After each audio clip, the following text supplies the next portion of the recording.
So hi everyone, welcome back to power IAS. मेरा नाम है रुपेश और आप मेरे साथ देख रहे हैं quick revision marathon of Indian polity. आज के पर्टिकुलर सेशन में मैं आप सभी को इंडियन पॉलिटी का एक पूरा मैराथन दूंगा। लेकिन क्लास को स्टार्ट करने से पहले लेट मी टेल यू कि आज की क्लास की स्पेसिफिकेशंस क्या है। सबसे पहले इंडियन पॉलिटी के जितने भी इंपॉर्टेंट की टर्म्स है जहां से क्वेश्चंस आए, एक एक की टर्म को आज की क्लास में कवर अप करेंगे। बट आप एटलीस्ट ये मत एक्सपेक्ट करना कि मैं सारे की टर्म्स को आपको डिफाइन करके दो दो पैराग्राफ में लिख करके दूंगा। मैं सारे की टर्म्स को आपको एक्सप्लेन करूंगा। बुक्स जाकर के आप रेफर करोगे उसको लिखने के लिए, आंसर राइटिंग के लिए, राइट। आज की क्लास में आपको पॉलिटी के एक एक कॉन्सेप्ट को क्लियर करते हुए चलूंगा, rightly from the starting of part 1 preamble, वहां से लेकर के जितनी भी आपकी local bodies and all everything will cover in today's class, ठीक है। So this is going to be a complete one shot marathon of Indian polity and here it starts। पहले मैं आपको बता दूं, जितने भी ऐसे एस्पिरेंट हैं आईएएस के एग्जाम से लेकर के स्टेट पीसीएस वनडे जितने एग्जाम्स की प्रिपरेशन कर रहे हो, सबके लिए ये सीरीज इफेक्टिव होने वाली है। क्योंकि आपको यहाँ पे कंटेंट दिख जाएगा कि हमने एक एक पार्ट को बहुत ही कम एरिया में specially with the key term summarise किया हुआ है। ये पीडीएफ आपको यूपीएससी बाय रुपेश करके टेलीग्राम चैनल पे भी मिल जाएगा, ठीक है। चलो आज की क्लास को स्टार्ट करते हैं। मैं एटलीस्ट ये एक्सपेक्ट करके चल रहा हूं कि जितने भी एस्पिरेंट इस क्लास को देख रहे हैं आप सभी ने कहीं ना कहीं कभी ना कभी कुछ ना कुछ पॉलिटी जरूर पढ़ा होगा। This is at least not going to be your first time with Indian polity. At least पहली बार तो आप नहीं पढ़ रहे हो, राइट। अगर आपने इतना भी किया हुआ you are good to go with me, ठीक है। बाकी समझा दूंगा मैं, टेंशन नहीं करो, ठीक है। चलो स्टार्ट करते हैं अपन। अगर मैं आपको बताऊं इंडियन कॉन्स्टिट्यूशन का फाउंडेशन, कि हमारा जो कॉन्स्टिट्यूशन इसका क्या फाउंडेशन रहा है, कुछ तो इसका बेस है, फाउंडेशन क्या है आपको, तो आपको सबसे पहले आपको दिखाई देगा सर प्रीएम्बल। प्रीएम्बल को क्या बोलते हैं? सोल एंड आइडियल, ठीक है। प्रीएम्बल आपके कॉन्स्टिट्यूशन का ना एक बहुत ही इंपॉर्टेंट सा कह सकते हैं बिगिनिंग स्टेटमेंट है, राइट। कहीं ना कहीं आपके कॉन्स्टिट्यूशन का समरी है प्रीएम्बल, राइट। आपके कॉन्स्टिट्यूशन का हार्ट एंड सोल है। क्यों? क्योंकि प्रीएम्बल, जिसको आप हिंदी में प्रस्तावना कहते हैं, आपके कॉन्स्टिट्यूशन को पूरा का पूरा समराइज करता है। जैसे आपने सुना भी होगा ना, we the people of India having solemnly resolve to constitute India into a sovereign socialist secular democratic republic. देखो यहाँ पे कीटम दिखाई देंगे, sovereign socialist secular democratic republic, पांचों कीटम्स दिख गए। और क्या कीटम्स है? Justice, liberty, equality, fraternity. ये सारे के सारे कीटम्स आपके सभी एग्जाम्स में बहुत बार पूछे जाते हैं। सबसे पहले मैं क्या करूंगा, आपको प्रीएम्बल को ब्रेक डाउन करता हूं। प्रीएम्बल स्टार्ट होता है sir we the people of India. कहां से स्टार्ट होता है? We the people of India. We the people of India क्या है sir? We the people of India को बोलते हैं हम सोर्स ऑफ अथॉरिटी। मतलब आपके संविधान को पावर कहां से मिलता है? सोर्स ऑफ अथॉरिटी आपके कॉन्स्टिट्यूशन का क्या है सर? सोर्स ऑफ अथॉरिटी है हम जो इस देश के नागरिक है, we the people of India, हम लोग कहीं ना कहीं सोर्स ऑफ अथॉरिटी है किसके? इंडियन कॉन्स्टिट्यूशन के, पहली बात। दूसरा, हमारा जो संविधान, हमारा जो देश है, हमारे देश का नेचर क्या है? कहते हैं ना कि यार वो इस इंसान का नेचर क्या, बहुत ही खड़ूस है, वो इंसान यार बहुत ही काइंड हार्टेड है, फॉर एग्जांपल, है ना। वैसे ही अपने देश का क्या नेचर है? तो सर हमारा जो देश है ना, हमारा देश एक सॉवरेन कंट्री है। क्या है? सॉवरेन है। और क्या है सर? हमारा देश सेक्युलर है। और क्या है सर? हमारा देश सोशलिस्ट है। और क्या है sir? Triple S D R, हमारा देश डेमोक्रेटिक है। और क्या है सर? हमारा देश है रिपब्लिक, ठीक है। जितने भी एस्पिरेंट है जिनको YouTube पे वीडियो तेज देखने की आदत है, फॉर बेटर एक्सपीरियंस आप इसको 1.5x पे देख सकते हो, ठीक है। बाकी मैं यहाँ पे इजीली आपको समझाते हुए चलूंगा, थोड़ा सा पेशेंस रखो। और एक और सजेशन है, राइट, कॉपी और पेन लेकर के बैठ जाओ प्लीज। ऐसे घूमते हुए, खाना खाते हुए, गर्लफ्रेंड से बात करते हुए नहीं देखना है, प्लीज कॉपी पेन लेकर के बैठ जाओ एटलीस्ट। तो सबसे पहले क्या दिखाई देगा? सोर्स ऑफ अथॉरिटी क्या है sir? We the people of India. Nature of Indian state क्या है? Nature of Indian state is sovereign socialist secular democratic republic. इसको क्या बोलते हैं? इसको सिंपली आप याद कर सकते हो ट्रिपल एस डी आर। कैसे याद कर सकते हो? Triple S D R. अब आपका जो कॉन्स्टिट्यूशन है उसके अंदर में ना कुछ और इंपॉर्टेंट से टर्म्स दिखाई देंगे, जैसे कि आपको दिखाई देगा लिबर्टी, ठीक है, प्रीएम्बल में। और क्या दिखाई देगा? इक्वालिटी। और क्या दिखाई देगा? फ्रेटर्निटी, ठीक है। ये जो की टर्म्स दिखाई दे रहे हैं, justice, liberty, equality, fraternity, justice, है ना, ये एक्चुअली में आपका कॉन्स्टिट्यूशन क्या अचीव करना चाहता है? This is the objective of the constitution. मतलब इस देश में रहने वाले हम सभी लोग क्या चाहते हैं कि हम सभी को क्या मिले? जस्टिस मिले, लिबर्टी मिले, इक्वालिटी मिले, फ्रेटर्निटी मिले। अब फटाफट की टर्म्स को समझते हैं। सबसे पहला की टर्म है सर सॉवरेन। सॉवरेन का मतलब क्या होता है? सॉवरेन का मतलब होता है इंडिपेंडेंट। क्या होता है सॉवरेन का मतलब? सर सॉवरेन का मतलब होता है इंडिपेंडेंट। मतलब जो देश है हमारा ये खुद के डिसीजन लेने के लिए सशक्त है। ऐसा नहीं कि कल इंडिया पाकिस्तान का इश्यू तो अमेरिका आके बोलेगा कि इसको कैसे करना है। वो एक आजकल मीम बहुत चल रहा है ना, अमेरिका क्या बोलता था, राइट, आज हम बोलते तू क्या है वे, राइट। तो वही वाला सीन है। मतलब सॉवरेन वर्ड का मतलब होता है इंडिपेंडेंट, मतलब हम अपने डिसीजन लेने के लिए we are completely independent. Secular word धर्मनिरपेक्ष, मतलब हमारा जो स्टेट है, जो गवर्नमेंट है, उसकी कोई रिलीजन नहीं है, धर्मनिरपेक्ष। तीसरा सोशलिस्ट, वैसे आज के टाइम पीरियड में हम मिक्स्ड इकोनॉमी को मानते हैं, मतलब कहीं ना कहीं समाज में रिसोर्स का डिस्ट्रीब्यूशन ऐसे करो कि गरीब से गरीब वर्ग को भी रिसोर्सेस मिले, उनका भी कहीं ना कहीं अपलिफ्टमेंट हो, उनका क्या हो, कल्याण हो, that is called as socialist principle. इसके बाद आपको दिखाई देगा डेमोक्रेटिक। डेमोक्रेटिक का मतलब पता है क्या? डेमोक्रेटिक का मतलब होता है सर रूल ऑफ पीपल। ठीक है, क्या होता है? रूल ऑफ पीपल मतलब होता है लोगों का शासन। I am telling here to all of you, जितने भी एस्पिरेंट क्लासेस को देख रहे हैं, इनकी टर्म्स का मतलब जो मैं बता के चल रहा हूं, प्लीज इसको नोट डाउन करते हुए चले। अगर आपको हॉलिस्टिकली पॉलिटी को 1.5 से 2 घंटे के अंदर बहुत ही अच्छे से कवर अप करना है with all the key terms सारे एग्जाम्स के लिए, ठीक है। फिर आपको दिखाई देगा सर रिपब्लिक।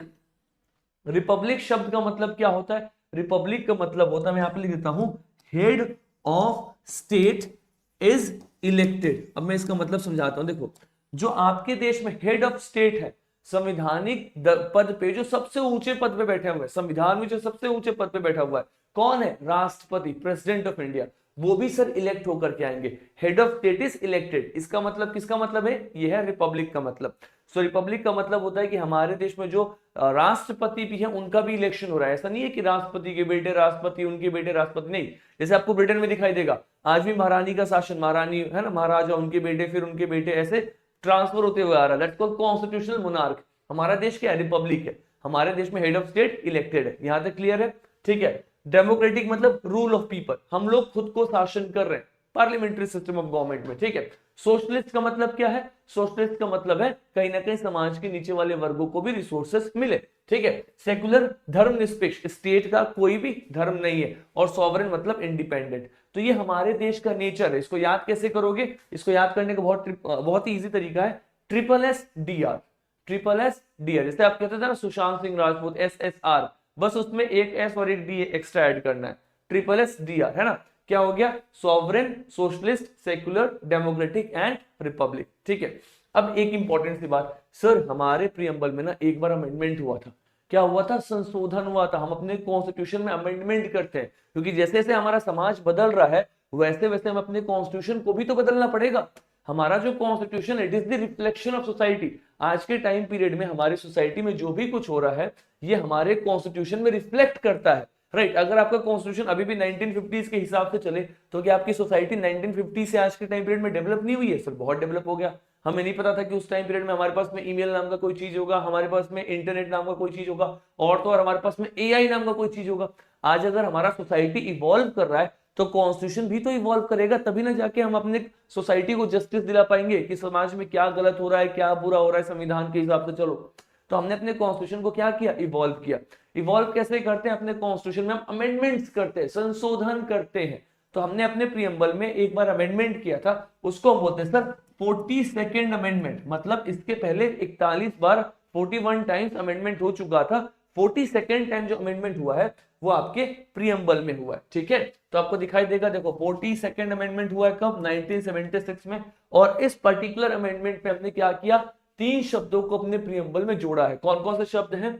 सर सोशलिस्ट है, सर सेक्युलर है, सर इंटीग्रिटी है, ठीक है। इसको अच्छे से देखना, सोशलिस्ट, सेक्युलर और इंटीग्रिटी, 3 शब्दों को हमने प्रीएम्बल में इसमें जोड़ा है, राइट। इसके बाद से हमारा प्रीएम्बल आज को आपको ऐसा दिखता हुआ नजर आएगा। तो एक बार यूपीएससी में क्वेश्चन आया था कि 1950 में, 1950 में, राइट, हमारा जो देश था उसका स्टेटस क्या था? तो हमारे देश में हमने क्या पढ़ा? Sovereign, socialist, secular, democratic, Republic. तो अगर हमने 1976 में सोशलिस्ट और सेक्युलर वर्ड को जोड़ा हुआ है, तो सोशलिस्ट सेक्युलर हटा दो, तो क्या बचा? Sovereign, democratic, Republic. यही तो हमारा देश था। 1950 में हमारे प्रीएम्बल में क्या लिखा हुआ था कि हम एक सॉवरेन कंट्री है, डेमोक्रेटिक कंट्री है, रिपब्लिक कंट्री है। 42nd अमेंडमेंट हुआ तो 2 शब्द और इसमें हमने ऊपर वाले में नेचर में ऐड कर दिया, एक ऐड कर दिया सोशलिस्ट और एक ऐड कर दिया सेक्युलर। कितना बेसिक था। मतलब आईएएस के एग्जाम में 2021 में पूछा गया क्वेश्चन, बस ये चेक कर रहा था कि क्या आपको 42nd अमेंडमेंट पता है। कितना बेसिक टेस्ट कर रहा है। और ये आईएएस का एग्जाम नहीं, स्टेट पीसीएस से लेकर के असिस्टेंट कमांडेंट, सीडीएस, सारे एग्जाम्स में इन्हीं चीजों को टेस्ट किया जाता है। So I think this should be very clear to all of you. तो आपको क्या पता चल रहा है कि आपका जो प्रियम्बल है कहीं ना कहीं आपके कोर फिलोसफी को रिफ्लेक्ट करते हुए नजर आता है कि आपकी कॉन्स्टिट्यूशन का कोर फिलोसफी क्या होना चाहिए, या फिर आपकी कॉन्स्टिट्यूशन का कोर फिलोसफी क्या होगा। I think this should be very very very clear to all of you. ठीक है, अगर यहां तक चीजें क्लियर है तो अपन थोड़ा सा और आगे चलेंगे। चलो, तो हमने यहाँ पे सर प्रियम्बल को देख लिया, प्रियम्बल होता क्या है। अब मैं आपको बताता हूँ थोड़ा सा इसको एक्सप्लेन करने के लिए। Let me just first zoom it, ताकि ना थोड़ा सा आपको क्लियर और दिखाई दे। वैसे विजिबिलिटी का तो ठीक है, कोई दिक्कत नहीं है, बट थोड़ा सा और मैं आपके लिए जूम कर देता हूँ। देखो, यूनियन एंड टेरिटरीज बहुत ही इंपॉर्टेंट है। इसमें आपको आर्टिकल 1 से लेकर के 4 तक दिखाई देगा। मैं आपको पहले बता दूं, आर्टिकल 1 पता है क्या बोलता है? आर्टिकल 1 कहता है इंडिया, इसको अच्छे से ध्यान में रखना, इंडिया दैट इज भारत, हमारा देश का नाम क्या है? India that is Bharat, is a union of states. जिस तरीके से पॉलिटी मेरे फिंगर टिप्स पे है, आपको भी अगर अपनी पॉलिटी को फिंगर टिप्स पे करना है, articles, parts, topics and concept, जो भी कुछ मैं पढ़ा रहा हूं, अगर आपको ऐसे ही फिंगर टिप पे इन पूरे कॉन्सेप्ट को क्लियर करना है, तो आप सभी के लिए मैंने इंडियन पॉलिटी का 25 दिन का एक पूरा सीरीज तैयार किया हुआ है। आप प्लेलिस्ट में जाकर के देखना, इसी चैनल पे पावर आइज के प्लेलिस्ट में जाकर के देखो, वहां पे आपको दिखाई देगा 25 days challenge of Indian polity. 25 दिन का इंडियन पॉलिटी का चैलेंज, यानी कि पूरी पॉलिटी को 25 क्लासेस में कवर अप कराया हुआ है, जहां पे इन सभी टॉपिक के ऊपर में एक एक क्लास डिवोट किया हुआ है। एक एक क्लास में मैंने इन चैप्टर्स को डिटेल में कवर अप किया, एक एक घंटे के लेक्चर्स में। आप उन 25 घंटे के आसपास के लेक्चर को देखो, इसके बाद से कोई भी क्वेश्चन लगाओ, सारे क्वेश्चंस लगेंगे। जैसे मेरे को फिंगर टिप पे पॉलिटी याद है, आपको भी याद हो जाएगी। बहुत ही ल्यूसिड फॉर्म में समझाया उसको, मतलब हिंदी इंग्लिश दोनों भाषा का इस्तेमाल करते हुए। ठीक है, चलो वापस से आते हैं अपन। इन सभी का पीडीएफ कहां मिलेगा? यूपीएससी बाय रूपीएस टेलीग्राम चैनल पे। ऑलराइट, तो आर्टिकल 1 से 4, आर्टिकल 1 क्या बोलता है कि इंडिया दैट इज भारत, यानी कि हमारे देश का कितना नाम है सर? 2 नाम है, इंडिया दैट इज भारत। हम क्या है? हम सर यूनियन ऑफ स्टेट्स है, मतलब हमारे देश में जितने भी स्टेट्स है, जितने भी स्टेट्स है, इन सभी स्टेट्स का एक यूनियन है, और ये यूनियन कभी टूट नहीं सकता। दिस इज मतलब अनडिसॉल्वेबल, कभी भी डिसॉल्व नहीं हो सकता। इनडिस्ट्रक्टिबल, कभी ये डिस्ट्रक्ट नहीं हो सकता। ठीक है, कहीं ना कहीं हमें क्या पता चलता है? It is a union of state, यानी कि इसमें से कोई भी स्टेट इस यूनियन को सिसीड नहीं कर सकता, तोड़ नहीं सकता। ये आपको आर्टिकल 1 में पता चलेगा, यूनियन टेरिटरी में। ठीक है, आर्टिकल 2 और आर्टिकल 3 बेसिकली बताते हैं, अगर हमें अपने देश में कोई एक नया स्टेट बनाना है, या हमें अपने देश में कोई नया स्टेट क्रिएट करना है, या स्टेट का नाम बदलना है, स्टेट की बाउंड्री बदलनी है, ये कुछ भी करना है, तो आर्टिकल 2 और आर्टिकल 3 से होगा। बाकी मैंने इसको इस सेशन में बहुत डिटेल में बताया हुआ है। सपोज करो अगर आपके देश में किसी भी स्टेट का नाम चेंज करना है, किसी स्टेट की बाउंड्री कम करनी है, बाउंड्री बढ़ानी है, कोई नया स्टेट काट के बनाना है, आर्टिकल 3 का इस्तेमाल करेंगे। ये आपको यूनियन टेरिटरी में दिखाई देगा। ये सभी करने का पावर किसके पास है? क्या स्टेट अपने से अपनी बाउंड्रीज कम कर सकती है, बढ़ा सकती है, अपने नाम बदल सकते हैं? नहीं, this can only be done by the parliament, क्योंकि पार्लियामेंट के पास में पावर है। क्या पावर है sir? Parliament can form new states, parliament नए स्टेट्स बना सकता है, पार्लियामेंट एरियाज को अल्टर कर सकता है, पार्लियामेंट बाउंड्रीज बना सकता है, पार्लियामेंट एग्जिस्टिंग स्टेट्स के नाम को बदल सकता है। This is the power only given to the parliament. Right, यहां से क्वेश्चन आएगा, इसको आप आराम से लगा सकते हैं। ठीक है, इनको करने के लिए आपको कोई स्पेशल मेजोरिटी नहीं, बस सिंपल मेजोरिटी चाहिए। सिंपल मेजोरिटी मतलब जितने लोग मतलब प्रेजेंट हैं, 50% लोगों ने फेवर कर दिया कि हाँ सर नाम बदल दो, स्टेट का नाम बदल गया। You only need simple majority, बस बात खत्म। That is all is given here. ये आपका है sir union and it's territories. ठीक है, बहुत ही सिंपल सा टॉपिक है। अब आगे अगर मैं आपको लेकर के चलूं, तो नेक्स्ट आपको दिखाई देगा दिस इज दी सिटीजनशिप। क्या है ये है सिटीजनशिप। सिटीजनशिप एक ऐसा टॉपिक है ना जहां से जनरली नेचुरली क्वेश्चंस नहीं आते, जनरली आपको इस टॉपिक से क्वेश्चंस आते हुए नहीं दिखाई देंगे, फिर भी मैं आपको समझाता हूं। सिटीजनशिप वाला जो पार्ट है, इसमें आपको दिखाई देगा आर्टिकल 5 से लेकर के आर्टिकल 11 तक सारे आर्टिकल, सारे अनुच्छेद सिटीजनशिप को डील करते हैं। ठीक है, सिटीजनशिप में आपको दिखाई देगा सिटीजनशिप आप कैसे एक्विजिशन, कैसे पा सकते हैं, उसके कुछ इंपॉर्टेंट से ग्राउंड्स है, मत देखो, कभी भी क्वेश्चन नहीं आया, स्किप इट। क्या उसको टर्मिनेट करने के तरीके हैं, तो आप सिटीजनशिप छोड़ सकते हो, आपका सिटीजनशिप सरकार टर्मिनेट कर सकती है। अगर आपने किसी विदेश में किसी दूसरे देश की सरकार का सिटीजनशिप ले लिया, तो आपकी सिटीजनशिप चली जाएगी, इट विल बी टर्मिनेटेड। क्योंकि हम क्या मानते हैं? We believe is single citizenship. हमारे देश में एक ही नागरिकता है, भारतीय, है ना। हमारे देश में ऐसी नागरिकता नहीं है कि अरे अब तो पहाड़ी है, आप तो राजस्थानी है, आप बिहारी। हमारे देश में स्टेट की नागरिकता नहीं है, हमारे देश में पूरे देश की नागरिकता है। और आप एक टाइम पे हमारे देश की नागरिकता रख सकते हैं या फिर कोई विदेश के देश की नागरिकता रख सकते हैं, but you just need to have one citizenship that is given it out here, ठीक है। तो आपका दूसरा सिटीजनशिप टर्मिनेट हो जाएगा, या फिर गवर्नमेंट आपकी सिटीजनशिप आपसे छीन सकती है, डिप्राइव कर सकती है, अगर लगता है कि आप कुछ देशद्रोही काम कर रहे हैं। फॉर एग्जाम्पल, कल इंडिया और पाकिस्तान के बीच में युद्ध हो जाए और आप पाकिस्तान को सीक्रेट इंफॉर्मेशन शेयर कर रहे हैं, तो your citizenship can be deprived. तो ये सिटीजनशिप है। सिटीजनशिप कैसे मिलेगा, सिटीजनशिप कैसे छीना जाएगा, इसके बारे में कहीं भी आर्टिकल 5 से 11 के बीच में कुछ भी नहीं लिखा हुआ था। कितनी शॉकिंग सी बात है। आपको कौन कौन से ग्राउंड्स पर नागरिकता मिलेंगे, कौन कौन से ग्राउंड्स पे आपसे नागरिकता छीन लिया जाएगा, इसके बारे में कुछ भी नहीं लिखा था। इसको बेसिकली पार्लियामेंट ने एक एक्ट बनाया, सिटीजनशिप एक्ट 1955, इसमें सब चीजों को ऐड किया गया कि नागरिकता कैसे देनी है, नागरिकता कैसे छीननी है, सब इस पर्टिकुलर एक्ट में ऐड किया गया था। This is about the citizenship, जो कि आपको आर्टिकल 5 से 11 दिखाई देगा। यानी कि हमने क्या देखा, यूनियन टेरिटरी आर्टिकल 1 से 4, citizenship article 5 to 11, which is not very important.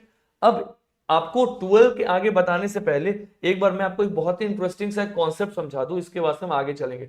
ये जो कॉन्सेप्ट आपको दिख रहा है स्क्रीन पे, इस कॉन्सेप्ट का नाम है सर बेसिक स्ट्रक्चर डॉक्ट्रिन। क्या नाम है इसका सर? इस कॉन्सेप्ट का नाम है basic structure doctrine. First of all let me clean this so that I can make you explain कि बेसिक स्ट्रक्चर क्या है। बहुत ही सिंपल सा डॉक्ट्रिन है। देखो, आप सभी को पता है सर, आपके कॉन्स्टिट्यूशन में अगर कुछ बदलाव करने हैं, कुछ संशोधन करने हैं, तो संशोधन करने का तरीका क्या है? बहुत ही बेसिक है, आप सभी ने कहीं ना कहीं पढ़ा हुआ है। क्या है? आपने लोकसभा में पास करवा दिया है ना, लोकसभा में मेजोरिटी मिल गई, ठीक है, राज्यसभा में मेजोरिटी मिल गई और आपके राष्ट्रपति साहब ने साइन कर दिया। लोकसभा ने मेजोरिटी दे दिया, राज्यसभा में बहुमत मिल गया आपको, राष्ट्रपति साहब ने साइन कर दिया, आपका अमेंडमेंट हो गया, संविधान में संशोधन हो गया। लेकिन क्या आपको ऐसा नहीं लगता है कि आज के टाइम पीरियड में अगर कोई गवर्नमेंट हो या फिर भविष्य में कोई सरकार आए जिसके पास में बहुत मेजोरिटी, क्या हो उसके पास में सर बहुत ज्यादा मेजोरिटी हो, तो कोई भी ऐसी गवर्नमेंट जिसके पास बहुत ज्यादा मेजोरिटी हो वो आपके कॉन्स्टिट्यूशन का कुछ भी बदल सकती है। हो सकता है आपके कॉन्स्टिट्यूशन में एक वर्ड है सेक्युलर, जो मैंने आपको प्रीएम्बल में बताया कि आपका जो स्टेट है, राइट, जो गवर्नमेंट है उसका कोई धर्म नहीं है, हम धर्मनिरपेक्ष है। अब सरकार अगर सेक्युलर वर्ड को आपके कॉन्स्टिट्यूशन से हटा दे तो आपका जो देश है कल ये हिंदू राष्ट्र हो सकता है, कल ये इस्लामिक स्टेट हो सकता है, कुछ भी हो सकता है। अब अगर आपने सेक्युलर वर्ड को हटा दिया, एक इतना बड़ा परिवर्तन कर दिया, तो आपका जो पूरा कॉन्स्टिट्यूशन है उसका पूरा वैल्यू बदल गया। मतलब अगर कल आपका देश इस्लामिक स्टेट हो जाए, हिंदू राष्ट्र हो जाए, तो क्या फायदा इक्वालिटी का, लिबर्टी का? मतलब आप धर्म के नाम से लोगों को ट्रीट करोगे ना, फिर इक्वालिटी लिबर्टी सब खत्म हो गया, पूरा कॉन्स्टिट्यूशन ही खत्म हो गया। इसी चीज को देखते हुए आपके सुप्रीम कोर्ट ने एक बेसिक स्ट्रक्चर डॉक्ट्रिन करके कॉन्सेप्ट को शुरू किया। इस कॉन्सेप्ट में बोला यह गया कि आपके कॉन्स्टिट्यूशन का जो बहुत ही इंपॉर्टेंट सा पार्ट है जिसको चेंज करने से पूरा संविधान बदल जाएगा, वैसे पार्ट्स को हम कभी भी अमेंड नहीं करेंगे।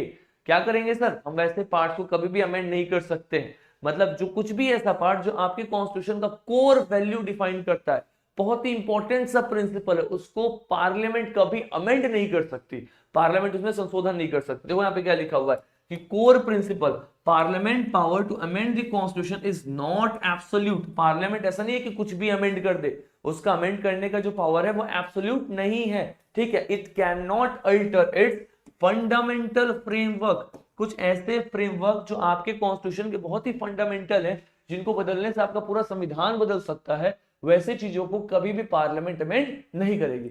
अब आप बोलोगे सर तो आप ही मुझे बता दो, मतलब पार्लियामेंट बोलेगी तो आप ही मुझे बता दो क्या मैं अमेंड नहीं कर सकती, कौन कौन सा पार्ट बेसिक स्ट्रक्चर में? तो सुप्रीम कोर्ट ने बोला कि हम अलग अलग केसेस के थ्रू आपको बताते रहेंगे कि क्या क्या बेसिक स्ट्रक्चर है, किसको किसको आप छेड़छाड़ नहीं कर सकते, कौन कौन से पार्ट में आप किसी भी प्रकार का संशोधन नहीं कर सकते। इसी को हम बोलते हैं सर बेसिक स्ट्रक्चर डॉक्ट्रिन। तो अगर मैं आपसे पूछूं कि बेसिक स्ट्रक्चर डॉक्ट्रिन को क्या हमारे संविधान में एक्सप्लेन किया गया है, डिफाइन किया गया है? नहीं, संविधान में कहीं डिफाइन नहीं किया गया। अगर मैं आपको बोलूं क्या बेसिक स्ट्रक्चर डॉक्ट्रिन को सुप्रीम कोर्ट ने डिफाइन किया है? Answer is no, supreme court ने भी डिफाइन नहीं किया है। सुप्रीम कोर्ट ने सीधा बोला कि आप बस हमारे केसेस को देखते रहो, भविष्य में जो जो केस हमारे सामने आएगा हम केस के हिसाब से बताते रहेंगे कि सर ये बेसिक स्ट्रक्चर है, ये बेसिक स्ट्रक्चर नहीं है, you just have to see the case बस बात खत्म, है ना। यानी कि आपका बेसिक स्ट्रक्चर डॉक्ट्रिन है। अब बेसिक स्ट्रक्चर डॉक्ट्रिन बेसिकली कौन कौन सी चीजों को आज तक बेसिक स्ट्रक्चर डॉक्ट्रिन में डाल दिया गया। अच्छा, ये बेसिक स्ट्रक्चर डॉक्ट्रिन का कॉन्सेप्ट सुप्रीम कोर्ट ने कौन से केस से डिवाइस किया, कौन से केस के बाद ये डॉक्ट्रिन आया? सर उस केस का नाम था केशवानंद भारती केस 1973। 1973 का केस है केशवानंद भारती केस। आज तक कौन कौन सी चीजें आपको बेसिक स्ट्रक्चर में दिखाई देंगी? Sir sovereignty, rule of law, judicial review, secularism, ठीक है, फेडरलिज्म, पार्लियामेंट्री सिस्टम। इनमें कभी भी आपका पार्लियामेंट चेंज नहीं कर सकता, इन चीजों को आपका पार्लियामेंट कभी भी अमेंड नहीं कर सकता, as simple as possible, because these are the most important concept which has been devised by the Supreme Court in the Keshwanand Bharati case of 1973, which is termed as basic structure doctrine, as simple as that. अच्छा, एक term इसमें आपको term बताते चलता हूं। Federalism का मतलब क्या होता है? सर फेडरलिज्म का मतलब होता है, इसको याद रखना हमेशा, डिवीजन ऑफ पावर, है ना। पावर को आप डिवाइड कर रहे हो एटलीस्ट दो ऑर्गन्स में। कितने ऑर्गन में? एटलीस्ट दो ऑर्गन में। दो से ज्यादा ऑर्गन में भी डिवाइड कर सकते हो, बट एटलीस्ट दो ऑर्गन में तो पावर डिवाइड होना चाहिए। कौन कौन से ऑर्गन? सपोज करो कुछ पावर सेंटर के पास है, कुछ पावर स्टेट के पास है, तो आपने क्या कर दिया सर? पावर को डिवाइड कर दिया, यानी कि फेडरलिज्म। अब आप फेडरलिज्म के साथ छेड़छाड़ नहीं कर सकते। ऐसा नहीं हो सकता कि भविष्य में आप क्या करो, फेडरलिज्म शब्द को ही हटा दो और बोल दो कि सारा पावर हमने सेंटर को दे दिया। नहीं कर सकते। क्यों? क्योंकि ये बेसिक स्ट्रक्चर का पार्ट है, ठीक है। तो ये वर्ड्स जितने भी मैंने आपको पहले ही बताया था कि आज की क्लास हाईली इफेक्टिव होने वाली है, पूरी पॉलिटी कवर कराऊंगा और सिर्फ की टर्म्स के माध्यम से कराऊंगा, और आप खुद शॉक हो होगी कि सर 13 से 14 स्लाइड में आप पूरी की पूरी पॉलिटी कैसे कवर कराओगे। आज मैं आपको करा के दिखाऊंगा। मेरा बस एक ही पर्पस है कि आप पहले टाइम भी पॉलिटी सीख रहे हो ना, ट्रस्ट मी, थोड़ा सा पेशेंस रखना, आपको पॉलिटी याद हो जाएगी। क्लास को आराम से देखो, 1.5 घंटे के आसपास में खत्म कर दूंगा, ठीक है। बस पेशेंस के साथ देखो और UPSC by Rupesh Telegram channel से इसको डाउनलोड करके रिवाइज कर लेना, है ना। बाद में आप लक्ष्मीकांत, डीडी बासु, जो भी किताब पढ़नी है, जिस भी टीचर से जहां से पढ़ रहे हो, पेड अनपेड करते रहो, इसके बाद कुछ भी नहीं छूटेगा। और इसको डिटेल में पढ़ना है, अच्छे एक्सप्लेनेशन और अच्छे डिटेल तरीके से एग्जांपल्स के साथ पढ़ना है। 25 days challenge of Indian polity already playlist बनी है पावर आइज पे, जाओ और पूरा पूरा पॉलिटी कवर करो। उसके बाद पॉलिटी का कोई भी एग्जाम में क्वेश्चन है आप अटेम्प्ट करके आओगे, I am very sure about this. Anyways, चलो अब हम आते हैं sir part 3, that is the fundamental rights. Fundamental rights मतलब कुछ मौलिक अधिकार, कुछ ऐसे अधिकार जो आपके पास हमेशा से है, आपका जब से जन्म हुआ, राइट। और उन अधिकारों का हनन नहीं हो सकता, these rights can not be violated. अगर आपके मौलिक अधिकारों का हनन होता है, if your fundamental rights are violated, you can go to the supreme court of India and supreme court of India will make sure that your fundamental right is restored. अगर आपके मौलिक अधिकारों का हनन होता है, आप देश के सर्वोच्च न्यायालय पे जा सकते हो और आपका देश का सर्वोच्च न्यायालय इस बात को गारंटी लेगा कि आपके फंडामेंटल राइट वापस से रिस्टोर किया जाए। इसलिए हम कहते हैं fundamental rights are legally enforceable. क्या बोलते हैं सर इसको? लीगली इनफोर्सेबल, ठीक है। चलो अब फंडामेंटल राइट्स में आपको दिखाई देगा आर्टिकल 14 से लेकर के आर्टिकल 32 में बहुत सारे आर्टिकल्स है, एक एक करके फटाफट फटाफट सारे आर्टिकल्स कवर करने अपने को। तो अगर मैं आपको दिखाऊं, सबसे पहले आपको दिखाई देगा राइट टू इक्वालिटी, इसके बाद आपको दिखाई देगा सर राइट अगेंस्ट एक्सप्लॉइटेशन। 6 आपके पास है, मुख्यतः 6 फंडामेंटल राइट्स है। पहला है राइट टू इक्वालिटी, दूसरा राइट अगेंस्ट एक्सप्लॉइटेशन, सॉरी पहला राइट टू इक्वालिटी, दूसरा आपको दिखाई देगा राइट टू फ्रीडम, ठीक है, तीसरा आपको दिखाई देगा राइट अगेंस्ट एक्सप्लॉइटेशन, शोषण के विरुद्ध अधिकार, आपका कोई शोषण ना कर सके, चौथा right to freedom of religion, आपके पास में फ्रीडम कि आप कोई भी धर्म को मानना चाहे आप मान सकते हैं, पांचवा आपको दिखाई देगा कल्चरल एजुकेशनल राइट्स, आपके पास में फ्रीडम हो कि आप कोई भी कल्चर है, कोई भी एजुकेशनल राइट है, आप कोई माइनॉरिटी है अपने कल्चर को बचाना चाहते हैं, बचा सकते हैं। और आपके पास में अधिकार है कि आप सुप्रीम कोर्ट के पास जा सकते हैं अगर आपको लगता है इनमें से कोई भी फंडामेंटल राइट आपके वायलेट हुए, you can go to the supreme court, that is given in article 32 of Indian constitution, जिसको आप क्या बोलते हो? राइट टू कॉन्स्टिट्यूशनल रेमेडीज, है ना, कॉन्स्टिट्यूशनल रेमेडीज कहते हैं। सबसे पहले सर राइट टू इक्वालिटी, समानता का अधिकार। अब अगर मैं आपको राइट टू इक्वालिटीज बताऊंगा ना, तो आपको इसमें एक शब्द दिखाई देगा सबसे पहले आर्टिकल 14 में, that is equality before law and equal protection of law, ठीक है। आपको आर्टिकल 14 में क्या दिखाई देगा सर? आर्टिकल 14 में आपको दो वर्ड्स दिखाई देंगे, एक है इक्वालिटी बिफोर लॉ और एक है इक्वल प्रोटेक्शन ऑफ लॉ। आप खुद मुझे बताओ इक्वालिटी बिफोर लॉ का मतलब क्या होता है? कानून की नजर में सब एक समान, मतलब एक गरीब इंसान हो, एक अमीर इंसान हो, अगर दोनों ने कोई गलती किया है और दोनों ने सेम गलती किया है, तो अगर उस गलती की सजा है 2 साल का जेल या फिर 50,000 रुपए जुर्माना, तो कहीं ना कहीं दोनों के लिए गलती सेम है। यानी कि आप खुद समझो कि एक अमीर इंसान है, सपोज करो सॉफ्टवेयर इंजीनियर है, उसकी महीने की इनकम है 1 लाख रुपए, और उसको अगर 50,000 का जुर्माना देना है तो उसकी 15 दिन की इनकम है। अब एक रिक्शा वाला है, राइट, उसके 1 साल की इनकम 1 लाख रुपए, तो आधे साल मेहनत करेगा तो उसको 50,000 मिलेगा। तो सेम गलती करने पे एक अमीर इंसान और एक गरीब इंसान को अगर आप सेम पनिशमेंट दोगे तो क्या ये जस्टिशिएबल है, किसी तरीके से सही है? नहीं है सही, राइट। इसलिए कहते हैं सर जो इक्वालिटी बिफोर लॉ है ना, थोड़ा सा नेगेटिव कॉन्सेप्ट है। क्यों? क्योंकि सर इसमें अमीर इंसान को प्रिविलेज मिल रहा है और गरीब बेचारा और दबते जा रहा है। इक्वल प्रोटेक्शन ऑफ लॉ क्या बोलता है कि अगर दो लोग हैं P1 और P2, तो इनको ना सेम सर्कमस्टांसेस पे हो तो ही इनको आप इक्वल ट्रीट करो। मतलब अगर एक सॉफ्टवेयर इंजीनियर उसने अगर वो गलती की है तो उसका जो पनिशमेंट है, अगर दूसरा सॉफ्टवेयर इंजीनियर भी वैसी गलती करता तो उसको भी सेम पनिशमेंट दो। क्यों? क्योंकि दोनों के सिचुएशंस सेम होने चाहिए। क्या लिखा हुआ है? Equal protection of law. Law ने इक्वल प्रोटेक्शन प्रोवाइड किया है। यहां पे था सर इक्वालिटी बिफोर लॉ, सब लोग कानून की नजर में एक समान। अब सुनो, इक्वालिटी बिफोर लॉ के ना एक दो एक्सेप्शंस है।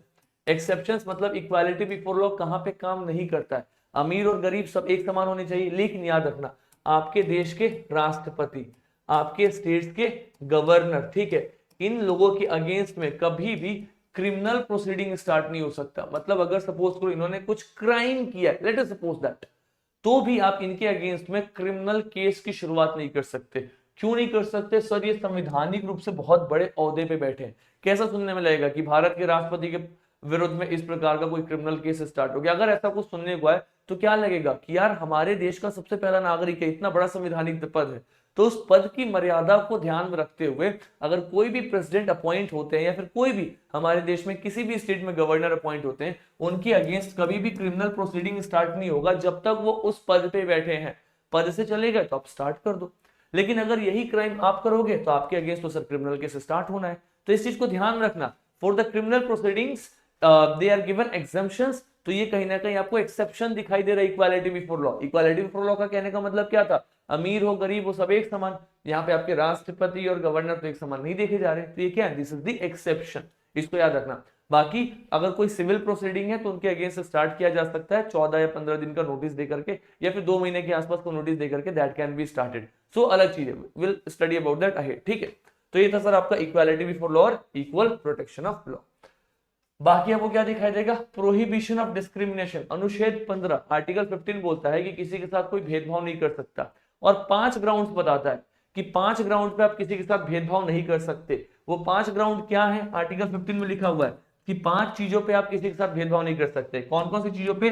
सर उसके कास्ट पे, उसके सेक्स पे, उसके रेस पे, उसके प्लेस ऑफ बर्थ, कहां पे उसका जन्म हुआ है, और कौन सा था?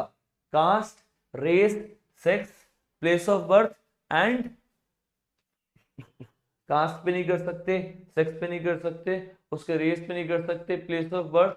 सो मतलब एक और कंडीशन है, देयर एक्चुअली 5 कंडीशन, 5 कंडीशंस पे आप किसी के साथ में भेदभाव नहीं कर सकते। एक तो किस जाति से है, क्या उनका सेक्स है, male female transgender whatever, race क्या है, कहां उनका जन्म हुआ है, और एक और कंडीशन। इन 5 कंडीशन पे आप कभी भी किसी के साथ भेदभाव नहीं कर सकते। ये आपको अनुच्छेद 15 में दिखाई देता हुआ नजर आएगा, इसको एक बार देख लेना, ठीक है। अनुच्छेद 16 क्या बोलता है? Equality in public employment. मतलब क्या है सर? अगर आप लोग सरकारी नौकरी की तैयारी कर रहे हैं तो आप सभी को समान रूप से अधिकार मिलेगा, इक्वालिटी मिलेगा पब्लिक एम्प्लॉयमेंट में, ठीक है। नेक्स्ट है सर एबोलिशन ऑफ अनटचेबिलिटी। आप किसी के साथ में छुआछूत नहीं कर सकते, किसी प्रकार से नहीं कर सकते। अनटचेबिलिटी को पूर्ण रूप से एबोलिश किया गया। क्या किया गया सर? एबोलिश कर दिया गया है। और 18 बोला गया है सर एबोलिशन ऑफ टाइटल्स, मतलब कोई भी इंसान कैसा भी टाइटल यूज नहीं कर सकता। फॉर एग्जाम्पल आप महाराजा धीराजा, राजाओं के राजा, जमींदार, ऐसा कोई टाइटल यूज नहीं कर सकते। क्यों? क्योंकि टाइटल्स हमें किसी को स्पेशल नहीं देना है, सब लोग एक समान है, तो सबको एक समान ट्रीटमेंट करना है। इसीलिए कभी भी टाइटल्स आप देखोगे ना हमेशा, तो इसको ध्यान में रखना, टाइटल्स को बैन कर दिया गया है। इसमें एक्सेप्शन है, आप 2 प्रकार के टाइटल्स यूज कर सकते हो। अगर आपने एजुकेशन में कुछ अच्छा किया है, या फिर अगर आपने डिफेंस में थे। क्या थे सर? आप डिफेंस में थे। एजुकेशन में फॉर एग्जांपल आपको डॉक्टर का उपाधि मिल गया तो आप डॉक्टर का टाइटल इस्तेमाल कर सकते हो। आप डिफेंस में थे, आप मेजर थे, कैप्टन थे, लेफ्टिनेंट थे, ऐसा कोई भी आपके पास में रैंक था तो आप उसको भी इस्तेमाल कर सकते हो, ठीक है। तो आप बस इन 2 टाइटल्स का इस्तेमाल कर सकते हैं। इसके अलावा सर आप कोई भी टाइटल का इस्तेमाल नहीं कर सकते, एज सिंपल एज दैट। ठीक है, तो हमने क्या देखा, ये हमने देखा है सर आर्टिकल 14 से 18 के बीच में इक्वालिटी के कुछ इंपॉर्टेंट से राइट्स। नेक्स्ट आपको दिखाई देगा सर इसके आगे, इफ यू गो अहेड तो आपको दिखाई देगा 19 से लेकर के 22 तक, दिस 19 से 22 तक के जो राइट्स हैं they are also very important. इनको हम बोलते हैं sir right to freedom, right to freedom. Article 19 क्या बोलता है, freedom of speech and expression. आप सभी के पास अधिकार है अपनी बात को रखने का, स्पीच एंड एक्सप्रेशन का। तो freedom of speech and expression में 6 फ्रीडम्स दिए गए, मैंने 2 ही 3 यहाँ पे लिखा हुआ, बाकी आप अपनी बुक से एक बार देख सकते हैं कौन कौन से, अपनी बात को रखने का, असेंबली है ना, पीसफुल तरीके से असेंबल होने का, राइट, कोई भी पेशा किसी भी प्रकार का प्रोफेशन फॉलो करने का, राइट, कोई भी एसोसिएशन स्टार्ट करने का, ऐसे ना 6 अलग अलग अधिकार है जो आपको आर्टिकल 19 देता है। मतलब आपके पास freedom of speech and expression है, आप जो चाहते हैं आप वो कर सकते हैं। लेकिन एक चीज याद रखना, इन सारे फंडामेंटल राइट्स के ऊपर में रीजनेबल रिस्ट्रिक्शंस है। अगर आपके अधिकार से लॉ एंड ऑर्डर वायलेट हो रहा है, आपके इन अधिकारों से सोसाइटी में पीस एंड ट्रैंक्विलिटी वायलेट हो रहा है, तो कहीं ना कहीं फंडामेंटल राइट्स वहां पे कम हो सकते हैं और कम किए जा सकते हैं। तो इसको ध्यान रखना, राइट, ये सब रीजनेबल रिस्ट्रिक्शंस में।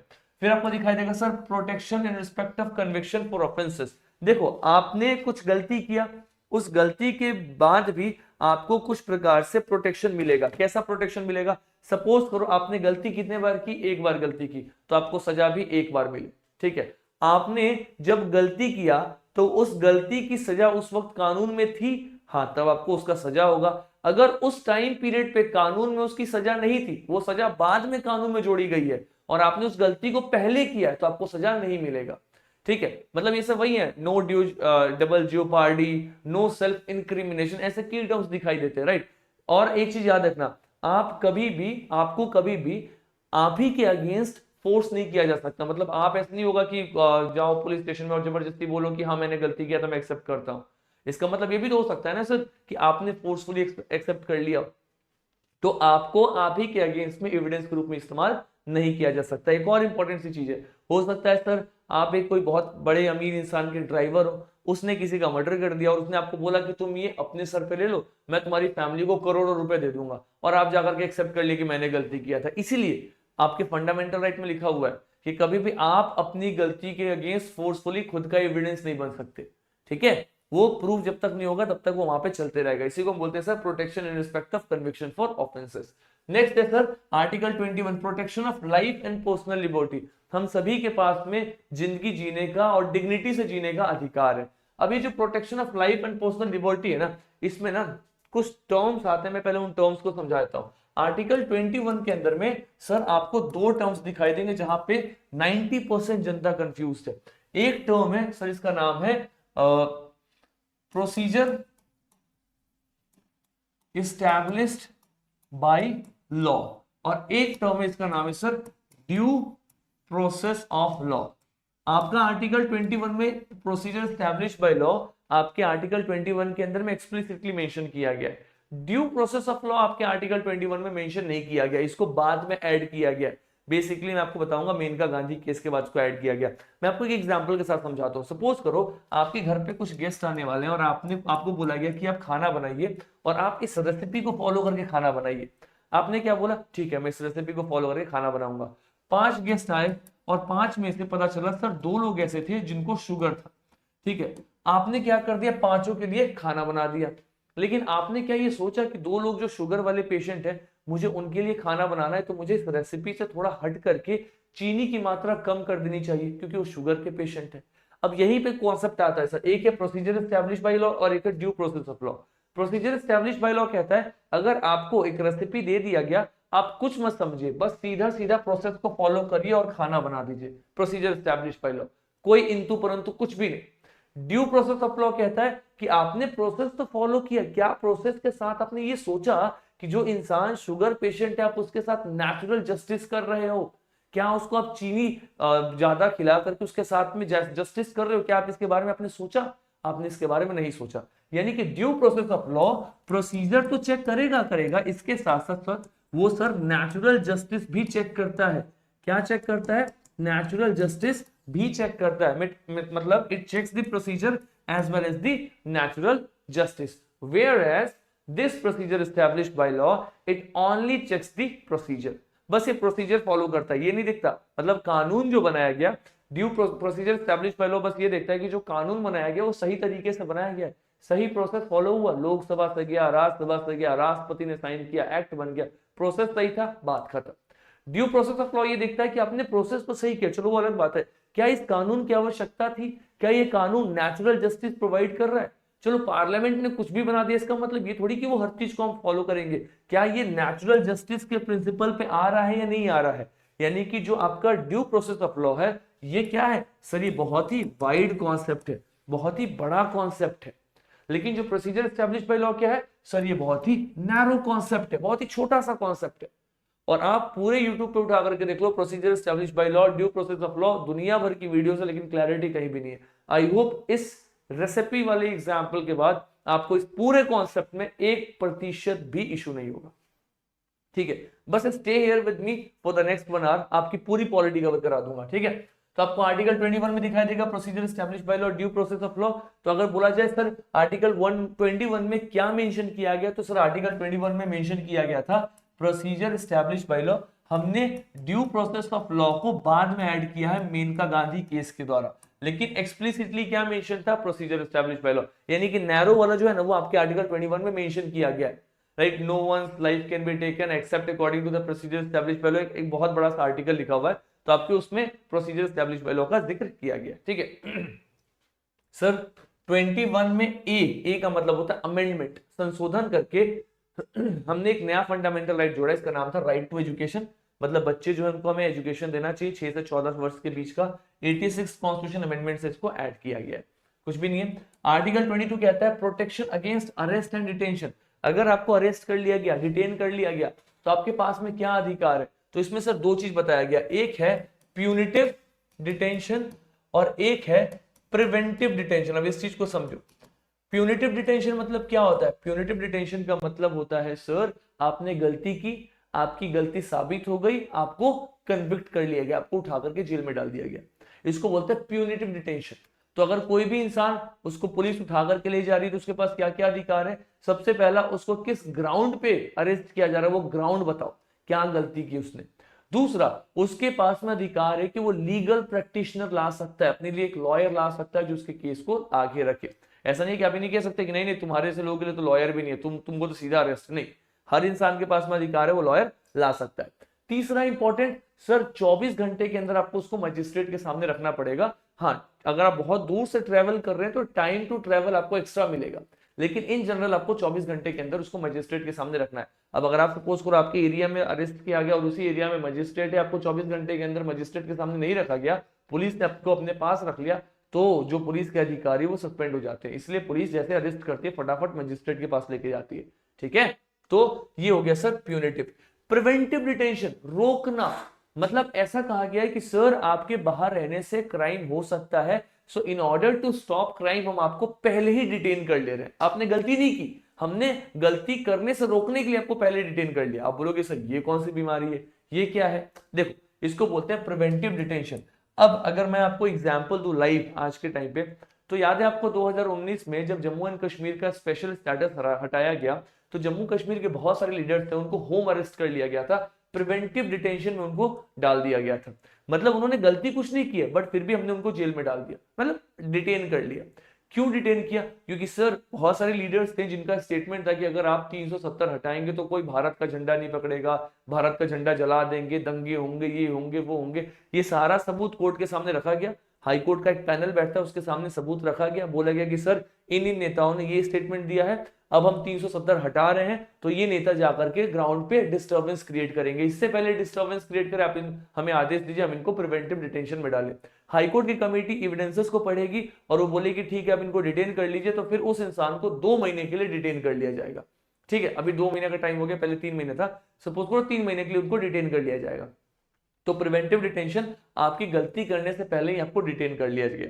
प्रिवेंटिव डिटेंशन के ऊपर में कानून पार्लियामेंट भी बना सकता है, स्टेट लेजिस्लेचर भी बना सकता है। डिफरेंस क्या है, पार्लियामेंट वैसी चीजों पे कानून बनाएगा प्रिवेंटिव डिटेंशन का जो पूरे देश की सिक्योरिटी को थ्रेट करे, देश के इशू से संबंधित हो। स्टेट लेजिस्लेचर प्रिवेंटिव डिटेंशन में ऐसी जगह पे कानून बनाएगा जो स्टेट की सिक्योरिटी को इंपैक्ट करता हो, यानी कि दोनों के पास में अधिकार है प्रिवेंटिव डिटेंशन में कानून बनाने का। ये भी आपके पार्लियामेंट में दिया हुआ है, मतलब आपके लक्ष्मीकांत में दिया हुआ है। अगर आप सभी ने लक्ष्मीकांत भी पढ़ा हुआ है, आपको पता चलेगा मैं 100% कंटेंट कवर कर रहा हूं बहुत ही कम टाइम पे with proper example. So this video is going to be helpful and especially this content. Make sure you guys revise this as much time as you can.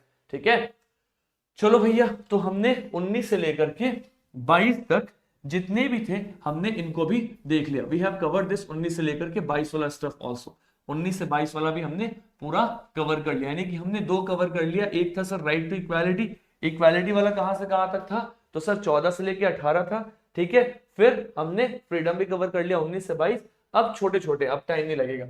अब देखो यहाँ पे दिखाई देगा सर राइट अगेंस्ट एक्सप्लॉइटेशन, मतलब क्या होता है, शोषण के विरुद्ध अधिकार। मतलब ऐसा ना हो कि कोई आपको एक्सप्लॉइट करे, समझो इस चीज को, ऐसा ना हो कि कोई आपका शोषण करे। तो इसमें दो अधिकार दिए गए। आर्टिकल 23 कहता है prohibition of force labour and human trafficking, मतलब ऐसा ना हो कि आप किसी से फोर्स लेबर कराओ, जबरदस्ती काम कराओ, पेमेंट ना दो, और ह्यूमन ट्रैफिकिंग मानव तस्करी शुरू कर दो, ये सब काम आप नहीं कर सकते। ठीक है, आर्टिकल 19 के अंदर में जो 6 अधिकार थे ना, उनमें एक अधिकार था कि आप जो भी प्रोफेशन चाहे वो प्रोफेशन आप अपने देश में भारत में कर सकते हैं। लेकिन मैंने कहा कि फंडामेंटल राइट्स के ऊपर में रीजनेबल रिस्ट्रिक्शन लगाए जाते हैं, तो कोई भी प्रोफेशन आप फॉलो कर सकते हैं। इसका मतलब ये नहीं कि आप मानव तस्करी शुरू कर दो, ह्यूमन ट्रैफिकिंग स्टार्ट कर दो, ड्रग्स बेचना स्टार्ट कर दो, राइट। यहाँ पे क्या लिखा हुआ है, ह्यूमन ट्रैफिकिंग आप नहीं कर सकते, यानी कि इसके अंदर में भी एक्सेप्शन है, कोई भी प्रोफेशन फॉलो कर सकते। इसका मतलब ये नहीं कुछ भी करो, there is exception under the fundamental right, article 19। ठीक है, आर्टिकल 24 क्या बोलता है sir, prohibition of child labour in hazardous job. जो भी बच्चे हैं ना 14 साल तक कम के, उनको आप हजार्डस जॉब में नहीं यूज कर सकते, माइंस में, फैक्ट्रीज में, बाकी जगह पे यूज नहीं कर सकते। बाकी इसके बाद में एक्ट आया था, उस एक्ट ने 14 साल को 18 साल कर दिया। ये सब कुछ मैंने आपको फंडामेंटल राइट वाले सेशन में एक्सप्लेन किया, 25 days challenge of Indian polity. वहां फंडामेंटल राइट 3 क्लास में पढ़ाया था, समझो, वहां पे बहुत डिटेल एग्जाम्पल के साथ हमने इसको कवर अप किया हुआ है। एनीवेज, इसके बाद आपका ये वाला पार्ट भी कवर अप होता हुआ नजर आएगा, स्पेशली आपका ये जो आर्टिकल है ना, this article is basically done, है ना। Why it is not rubbing? Just a second, you cannot use the gesture eraser because the current page has too many. Okay, मेरा सिस्टम भी पागल हो गया, बोल रहा भाई किस इंसान के हाथ में दे दिया गया मुझे। चलो कोई बात नहीं, आ जाते हैं। तो ये है राइट अगेंस्ट एक्सप्लॉइटेशन। सर इसके बाद आपको दिखाई देगा छोटे छोटे right to freedom of religion. ठीक है, आपके पास धर्म को फ्रीडम है, मतलब धर्म फॉलो करने का फ्रीडम है, 25 से लेकर के 28 तक दिखाई देगा। आर्टिकल 25 बस इंपॉर्टेंट है, मैं आपको एक्सप्लेन करके आगे बढ़ जाऊंगा।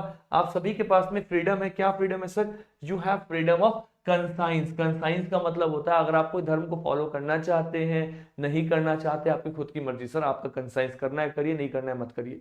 ठीक है, आप कुछ भी रिलीजन से रिलेटेड चीजों को प्रैक्टिस कर सकते हैं, आप अपने धर्म वाली चीजों को प्रोपोगेट कर सकते हैं, प्रचार एंड प्रसार। हमारे धर्म में, हमारी भगवत गीता में देखो ऐसी चीजें लिखी गई हैं, हमारे कुरान में देखो ऐसी चीजें लिखी गई है, हमारे बाइबल में देखो ऐसी चीजें लिखी गई है, मतलब आप उसका प्रचार कर सकते हैं। लेकिन ये प्रोपगेशन का मतलब ये फोर्सफुल कन्वर्जन नहीं होना चाहिए। ऐसा नहीं कि आप सामने वाले को बेवकूफ बना के कन्वर्ट कर रहे हैं, नहीं तुम हमारे धर्म को ही अडॉप्ट कर लो, ये नहीं होना चाहिए। ठीक है, तो ये आपको इसमें दिखाई देगा। बाकी आप अपने धर्म से संबंधित चीजों को मैनेज कर सकते हैं। आप किसी से धर्म के नाम पे टैक्स नहीं ले सकते, समझो। ऐसा नहीं है कि मैं धर्म के नाम पे टैक्स नहीं लग जाए, जैसे मिडिवल इंडिया में था ना जिजिया, नॉन मुस्लिम के ऊपर में टैक्स लगता था, वो सब नहीं हो सकता। ठीक है, बस आपके पास में धर्म से संबंधित कोई भी अगर कोई इंस्टीट्यूशन बनाना है बना सकते हैं, आप उसमें इंस्टीट्यूशन अपना बनाइए, उसको मैनेज करिए, वो वहां पे दिया हुआ है।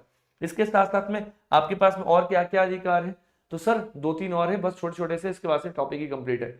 आपके पास है sir cultural and educational rights. Cultural educational rights मतलब कोई भी माइनॉरिटी है तो उस माइनॉरिटी के पास अधिकार है कि अपने कल्चर को प्रोटेक्ट करे और अपने कल्चर से संबंधित पढ़ाई करने वाले कोई इंस्टीट्यूशन को बनाना चाहे तो बना सकती है। देखो आर्टिकल 29 क्या बोलता है, protection of interest of minorities. कोई भी ऐसी माइनॉरिटी है वो अपने लैंग्वेज को प्रोटेक्ट करना चाहता है, अपने स्क्रिप्ट को करना चाहता है, अपने कल्चर को करना चाहता है, कर सकता है। ठीक है, right of minorities to establish administer educational institution. कोई भी माइनॉरिटी है अगर वो चाहता है कि मुझे एजुकेशनल इंस्टीट्यूशन को स्टैब्लिश करना है, मतलब कोई पढ़ने वाली व्यवस्था बनानी है, उसको एडमिनिस्टर करना है, सर वो कर सकते हैं।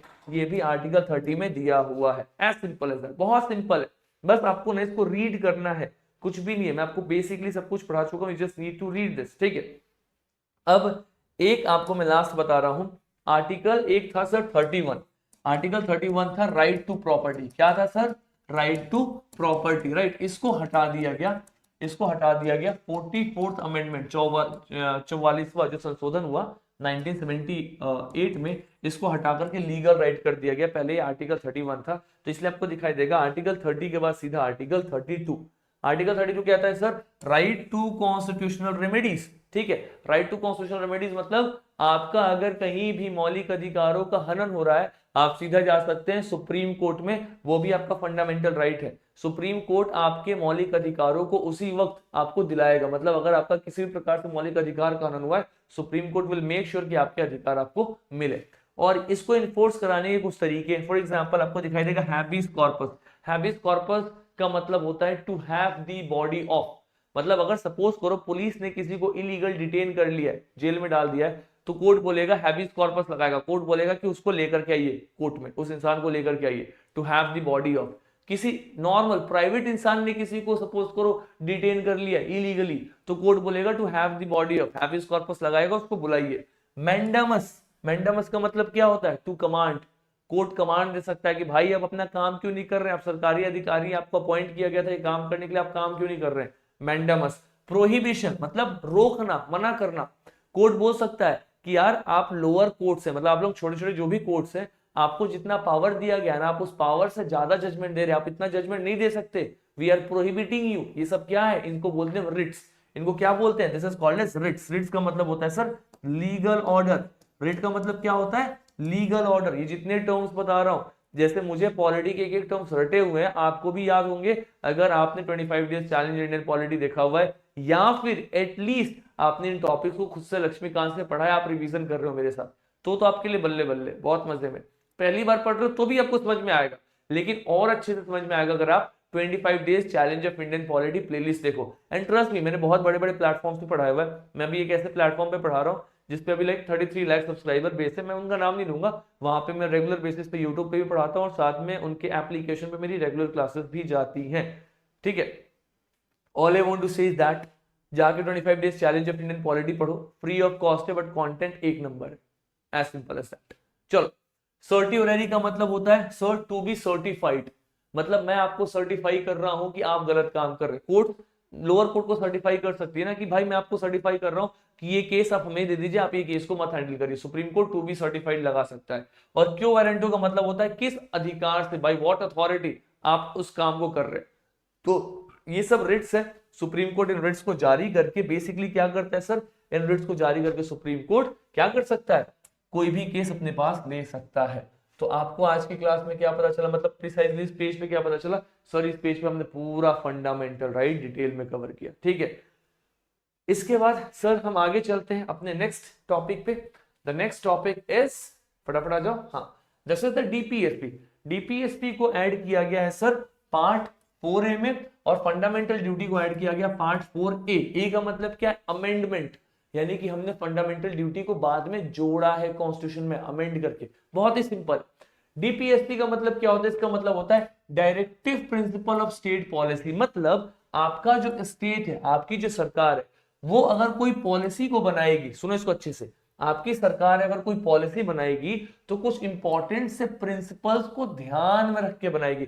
कुछ ऐसे इंपॉर्टेंट से, बहुत इंपॉर्टेंट से कुछ प्रिंसिपल्स है, राइट, कुछ ऐसी विचारधारा है, गांधी जी की विचारधारा है, राइट, सोशलिस्ट विचारधारा है, लिबरल इंटेलेक्चुअल आइडियोलॉजी है, मतलब कुछ विचारधारा है, उन विचारधारा को ध्यान में रख करके आप कानून बनाइए ताकि लोगों का कल्याण हो सके। क्या हो सके? There can be welfare of people. इसी को बोलते हैं सर डीपीएसपी, मतलब स्टेट के ऊपर में डायरेक्टिव है कि आप कोई भी पॉलिसी बनाए, कोई भी एक्ट बनाए, तो कुछ प्रिंसिपल्स को ध्यान में रख के बनाए।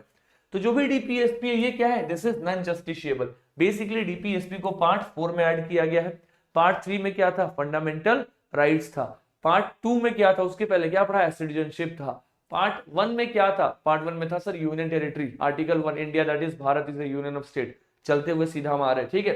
तो इसमें आपको दिखाई देगा नॉन जस्टिशिएबल, मतलब अगर आपके डीपीएसपी का वायलेशन हो, मतलब डीपीएसपी का मतलब सीधा है कि सर आपकी जो गवर्नमेंट है कुछ ऐसे एक्ट्स बनाए जिससे आपका कल्याण हो सके, लेकिन आपका कल्याण नहीं हो पा रहा, नॉन जस्टिशिएबल है। आप नहीं जाके कोर्ट में बोल सकते कि सर हमारे लिए एक ऐसा एक्ट बना था लेकिन नहीं हो पा रहा, मतलब डीपीएसपी में ऐसा लिखा हुआ था लेकिन ये लोग ऐसा नहीं कर रहे, ठीक है, इस चीज को समझे। फॉर एग्जाम्पल डीपीएसपी में लिखा हुआ है कि जितने भी लोग हैं उनको हेल्थ की सर्विसेज मिलनी चाहिए। अच्छी बात है सर, मिलनी चाहिए, लेकिन ऐसे भी तो लोग हैं जिनको हेल्थ सर्विस अच्छी नहीं मिल पा रही, उनकी जान चली जा रही है। अब इस बेसिस पे आप जाकर के सुप्रीम कोर्ट में ये तो नहीं बोल सकते कि इन सरकार को बदल दो। सरकार सीधा क्या बोलेगी, सर हम इसलिए नहीं कर सकते क्योंकि हमारे पास रिसोर्सेस नहीं है, पैसे नहीं, बात ही खत्म हो गई। इसीलिए इन चीजों को देख करके फंडामेंटल डीपीएसपी को नॉन जस्टिशिएबल बनाया गया। नॉन जस्टिशिएबल का मतलब है सर इनको ना सुप्रीम कोर्ट के द्वारा इन्फोर्स नहीं किया जा सकता, they can not B enforce by the supreme court. ठीक है। मोरल ऑब्लिगेशन, मोरल ऑब्लिगेशन का मतलब है कि मतलब कल्याण वाला काम है, तो मोरालिटी वाली चीज है कि समाज में कुछ अच्छा हो, इसी बेसिस पर कानून बनना चाहिए, मोरल ऑब्लिगेशन है। किसने फोर्सफुली नहीं कहा है कि अगर डीपीएसपी का मतलब वायलेशन हो गया तो कुछ बहुत बड़ा कांड हो गया। मोरल ऑब्लिगेशन है सर कि डीपीएसपी को फुलफिल करना चाहिए, स्टेट को डीपीएसपी को ध्यान में रखना चाहिए, मोरल ऑब्लिगेशन। किसने फोर्स नहीं किया है। वेलफेयर स्टेट, यूपीएससी ने 2 बार क्वेश्चन पूछा है, which of the following provision shows the welfare state. इसमें से दिया हुआ कौन सा प्रोविजन वेलफेयर स्टेट को दिखाता है। उसमें प्रीएम्बल भी था, फंडामेंटल राइट भी था, डीपीएसपी भी था, फंडामेंटल ड्यूटी भी था। वेलफेयर कल्याण करना है, स्टेट को कुछ ऐसे इंपॉर्टेंट विचारधाराओं को ध्यान में रख के एक्ट या पॉलिसी बनानी है जिससे लोगों का कल्याण हो सके, तो वेलफेयर स्टेट आपको डीपीएसपी में दिखाई देगा। ठीक है, ये सारी चीजें आपको इसमें दिखाई देंगी। डीपीएसपी 3 प्रकार के हैं। गांधीयन आइडियोलॉजी मैं आपको दिखाता हूँ। एक तो ऐसा सोशलिस्ट विचारधारा, सोशलिस्ट आइडियोलॉजी मतलब समाज में सबको इक्वल रिसोर्सेज डिस्ट्रीब्यूशन हो, उसके कुछ विचारधारा आपको यहाँ पे दिखाई देंगे, आपको उसको रीड करना है। सोशलिस्ट में कौन कौन सा है सर, तो इकोनॉमिक जस्टिस है, इक्विटेबल डिस्ट्रीब्यूशन ऑफ राइट है, राइट टू लिविंग है, राइट टू वर्क है, ये सबके सब सोशलिस्ट विचारधारा है। फिर आपको दिखाई देगा महात्मा गांधी जी की विचारधारा। इसमें देखो कौन कौन से आर्टिकल है, 40, 43, 46 से 48। और गांधी जी की विचारधारा में आपको दिखाई देगा प्रमोट विलेज पंचायत। आर्टिकल 40 के अंदर में डीपीएसपी में लिखा हुआ था सर कि हमें ना गांव गांव में जाकर के पंचायत बनाने चाहिए, और इसी चीज को ध्यान में रख करके गवर्नमेंट ने 73rd अमेंडमेंट किया, 73वां संविधान में संशोधन किया, और उससे हमने पंचायती राज इंस्टीट्यूशन को अपने कॉन्स्टिट्यूशन में ऐड कर दिया। यानी कि ये एक प्रिंसिपल थी, एक विचारधारा थी। गवर्नमेंट ने इस विचारधारा से क्या कर दिया सर, पॉलिसी बना दी है, फिर इस विचारधारा से हमारे संविधान में एक नया हिस्सा जोड़ दिया। अब समझ में आया डीपीएसपी का काम क्या है। डीपीएसपी बस एक रास्ता दिखा रहा है कि आप इन विचारधाराओं को फॉलो करिए। अब आपकी जो सरकार है उसको उस विचारधारा को फॉलो करके या तो कानून बनाए या फिर उससे संविधान में कुछ जोड़ दे, सरकार का काम है। अगर सरकार नहीं कर रही तो आप सरकार के अगेंस्ट नहीं जा सकते। सरकार ये बोल सकती है ना कि सर हमारे पास में रिसोर्सेस नहीं है, कहां से कुछ कर दे। इसीलिए डीपीएसपी को नॉन जस्टिशिएबल बनाया गया है।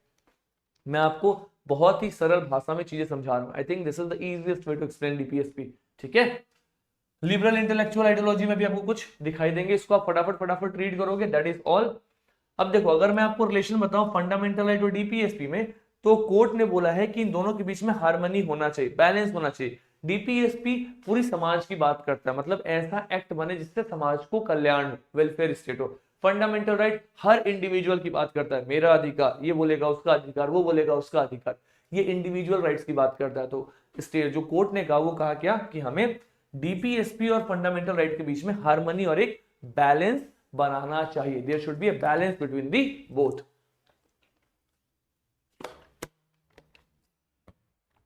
ठीक है। बाकी ऐसे ऐसे केसेस आए हैं, इन केसेस के आप इंप्लीकेशन को पढ़ सकते हैं। वही चीज आई थी कि लास्ट में कि इनमें हमें हार्मनी और बैलेंस बनाने की आवश्यकता है, बस।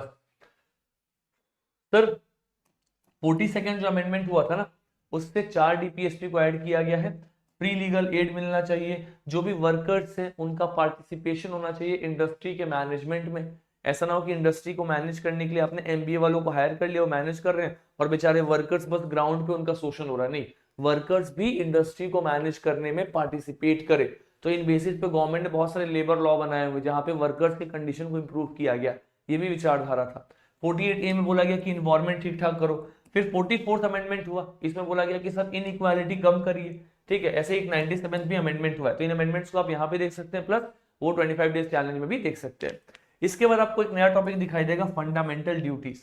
हमारा संविधान तैयार होने से पहले जब हम गुलाम थे तो 200 साल तक भारतीयों को अधिकार कहीं नहीं दिया गया। तो जैसे ही देश आजाद हुआ और संविधान सभा बना, कॉन्स्टिट्यूएंट असेंबली बना, तो सबने इंडियंस को राइट्स देने की बात की, सबने फंडामेंटल राइट का बहुत बात किया। किसी ने ये नहीं सोचा कि हम इंडियंस से, भारतीयों से कुछ एक्सपेक्ट करें कि इनका भी तो सर कुछ कर्तव्य है, इनका भी तो कुछ ड्यूटी है। तो एक नया कॉन्सेप्ट आता है सर, स्पेशली 1976 में 75 के आसपास में इंदिरा गांधी जी का जो मतलब उस टाइम पे इमरजेंसी लगाया गया, तो बहुत सारे लोग थे जो भारत के झंडे को नीचे गिरा रहे हैं, नेशनल फ्लैग को नहीं रिस्पेक्ट दे रहे हैं। तो जाके सरकार को लगा कि यार लोगों का भी तो कुछ कर्तव्य होना चाहिए, जो इस देश का नागरिक है उसका भी तो कुछ कर्तव्य होना चाहिए, उसका भी तो कुछ ड्यूटी होना चाहिए उसके देश के प्रति। तब जाकर के एक कमेटी बैठाई गई, उस कमेटी का नाम था स्वरण सिंह कमेटी। देखो यहाँ पे लिखा हुआ है स्वरण सिंह कमेटी। और इस कमेटी ने रिकमेंडेशन दिया, क्या रिकमेंडेशन दिया कि सर हमें फंडामेंटल ड्यूटीज नाम का कोई चीज पार्ट 4A के अंदर डालना चाहिए, हर इंसान को कुछ ड्यूटीज देनी चाहिए कि भाई आपका काम है, आप इस काम को ठीक से करिए। तो जाकर के फंडामेंटल ड्यूटीज को ऐड किया गया। अभी हमारे संविधान में 11 फंडामेंटल ड्यूटीज है। कैसे फंडामेंटल ड्यूटीज है? हमें अपने नेशनल आइडियल्स को रिस्पेक्ट करना चाहिए, चाहे वो नेशनल एंथम हो, नेशनल फ्लैग हो, नेशनल एम्बलम हो, जो भी हो। जो फ्रीडम फाइटर्स थे उनकी विचारधारा को रिस्पेक्ट करना चाहिए। आज किसी को देखो कोई गांधी जी के ऊपर सवाल उठा रहा है, कोई अंबेडकर के ऊपर उठा रहा है, कोई सुभाष चंद्र बोस जी के ऊपर, ऐसा नहीं होना चाहिए। सबका सहयोग से आपको आजादी मिली है, उनको रिस्पेक्ट करना चाहिए। हमें अपने नेचुरल रिसोर्सेस इन्वायरमेंट का केयर करना चाहिए। इस प्रकार से ना 11 ड्यूटीज है जो हमें करना चाहिए, और ये भी लीगली इन्फोर्सेबल नहीं है। मतलब अगर इनका वायलेशन होता है तो ऐसा नहीं है कि आपको उठा करके जेल में डाल दिया जाएगा, it is not legally enforceable, but as a citizen of the nation we are suppose to do कि हम अपने कर्तव्य को तो एटलीस्ट करें। इसको भी सर 42nd अमेंडमेंट 1976 में ऐड किया गया स्वरण सिंह कमेटी के रिकमेंडेशन के बाद में। That is all. ठीक है, अब हम आगे चलेंगे sir. This is union executive. Executive का मतलब क्या होता है? एग्जीक्यूटिव का मतलब होता है किसी चीज को एग्जीक्यूट करना, इंप्लीमेंट करना। इसको हम क्या बोलते हैं? इसको हम बोलते हैं सर एग्जीक्यूटिव। अगर मैं बोलूं यूनियन एग्जीक्यूटिव, मतलब यूनियन लेवल पे कौन कौन है जो चीजों को इंप्लीमेंट करते हैं, तो उसमें आपको दिखाई देंगे हमारे देश के राष्ट्रपति। राष्ट्रपति साहब सिग्नेचर करते हैं गवर्नमेंट पॉलिसीज में, एक्ट बनता है राष्ट्रपति साहब के सिग्नेचर के बाद, नई नई पॉलिसी बहुत कुछ आता है गवर्नमेंट। कहीं ना कहीं जो राष्ट्रपति है उनके सिग्नेचर से चीजें एग्जीक्यूट होते हैं। वाइस प्रेसिडेंट, इनसे भी एग्जीक्यूट होता है। प्राइम मिनिस्टर, भाई साहब real executive is the prime minister. Real मायने में पावर आपके प्राइम मिनिस्टर के पास है, क्योंकि वो चुन करके आए हैं, वो उनके ऊपर में लोगों की अकाउंटेबिलिटी है ना, वो भी एग्जीक्यूटिव है। चाहे काउंसिल ऑफ मिनिस्टर्स जो प्राइम मिनिस्टर के साथ मंत्री परिषद है, उनका भी सेम काम है ना। अगर हम स्टार्ट करें प्रेसिडेंट, तो आर्टिकल 52 से 62 के बीच में आपको राष्ट्रपति दिखाई देंगे। राष्ट्रपति साहब का जो इलेक्शन है उसके लिए एक बॉडी बनती है, उस बॉडी का नाम है इलेक्टोरल कॉलेज। अब इस इलेक्टोरल कॉलेज में सेंटर और स्टेट दोनों का पार्टिसिपेशन है। मैं आपको यहाँ पे समझाता हूं। प्रेसिडेंट के इलेक्शन में, ठीक है, सेंटर एंड स्टेट दोनों का इक्वल रोल है। सेंटर कहने का मतलब है सर एमपीज भी पार्टिसिपेट करेंगे, स्टेट कहने का मतलब है सर स्टेट से एमएलए जितने हैं ये भी पार्टिसिपेट करेंगे राष्ट्रपति के इलेक्शन में। कौन से एमपी, कौन से एमएलए? सर सिर्फ इलेक्टेड, इस चीज को याद रखना, सिर्फ इलेक्टेड एमपी और इलेक्टेड एमएलए।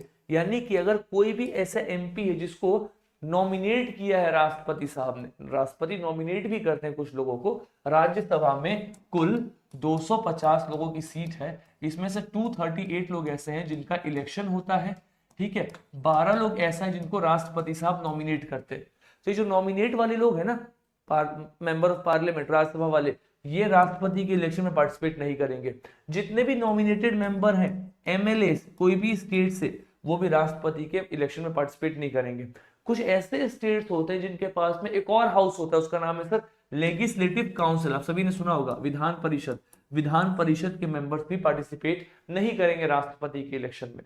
तो राष्ट्रपति के इलेक्शन में कौन पार्टिसिपेट करेंगे? सर राष्ट्रपति के इलेक्शन में पार्टिसिपेट करेंगे इलेक्टेड एमपी, बहुत बढ़िया, elected MLA of all the 28 states, 28 states के, और सर 2 यूनियन टेरिटरी है हमारे देश में। कितनी? 2 यूनियन टेरिटरीज है, उनका नाम है दिल्ली एंड पुडुचेरी। इनके इलेक्टेड एमएलए, बस सारे के सारे यूनियन टेरिटरीज में क्या असेंबली नहीं है? 2 यूनियन टेरिटरीज में असेंबली है, एक दिल्ली में और एक पुडुचेरी में। इनके सर इलेक्टेड एमएलए, बस यही लोग हैं जो राष्ट्रपति के इलेक्शन में पार्टिसिपेट करेंगे। एज सिंपल एज दैट, बहुत सिंपल है, ठीक है। तो this is the electoral college.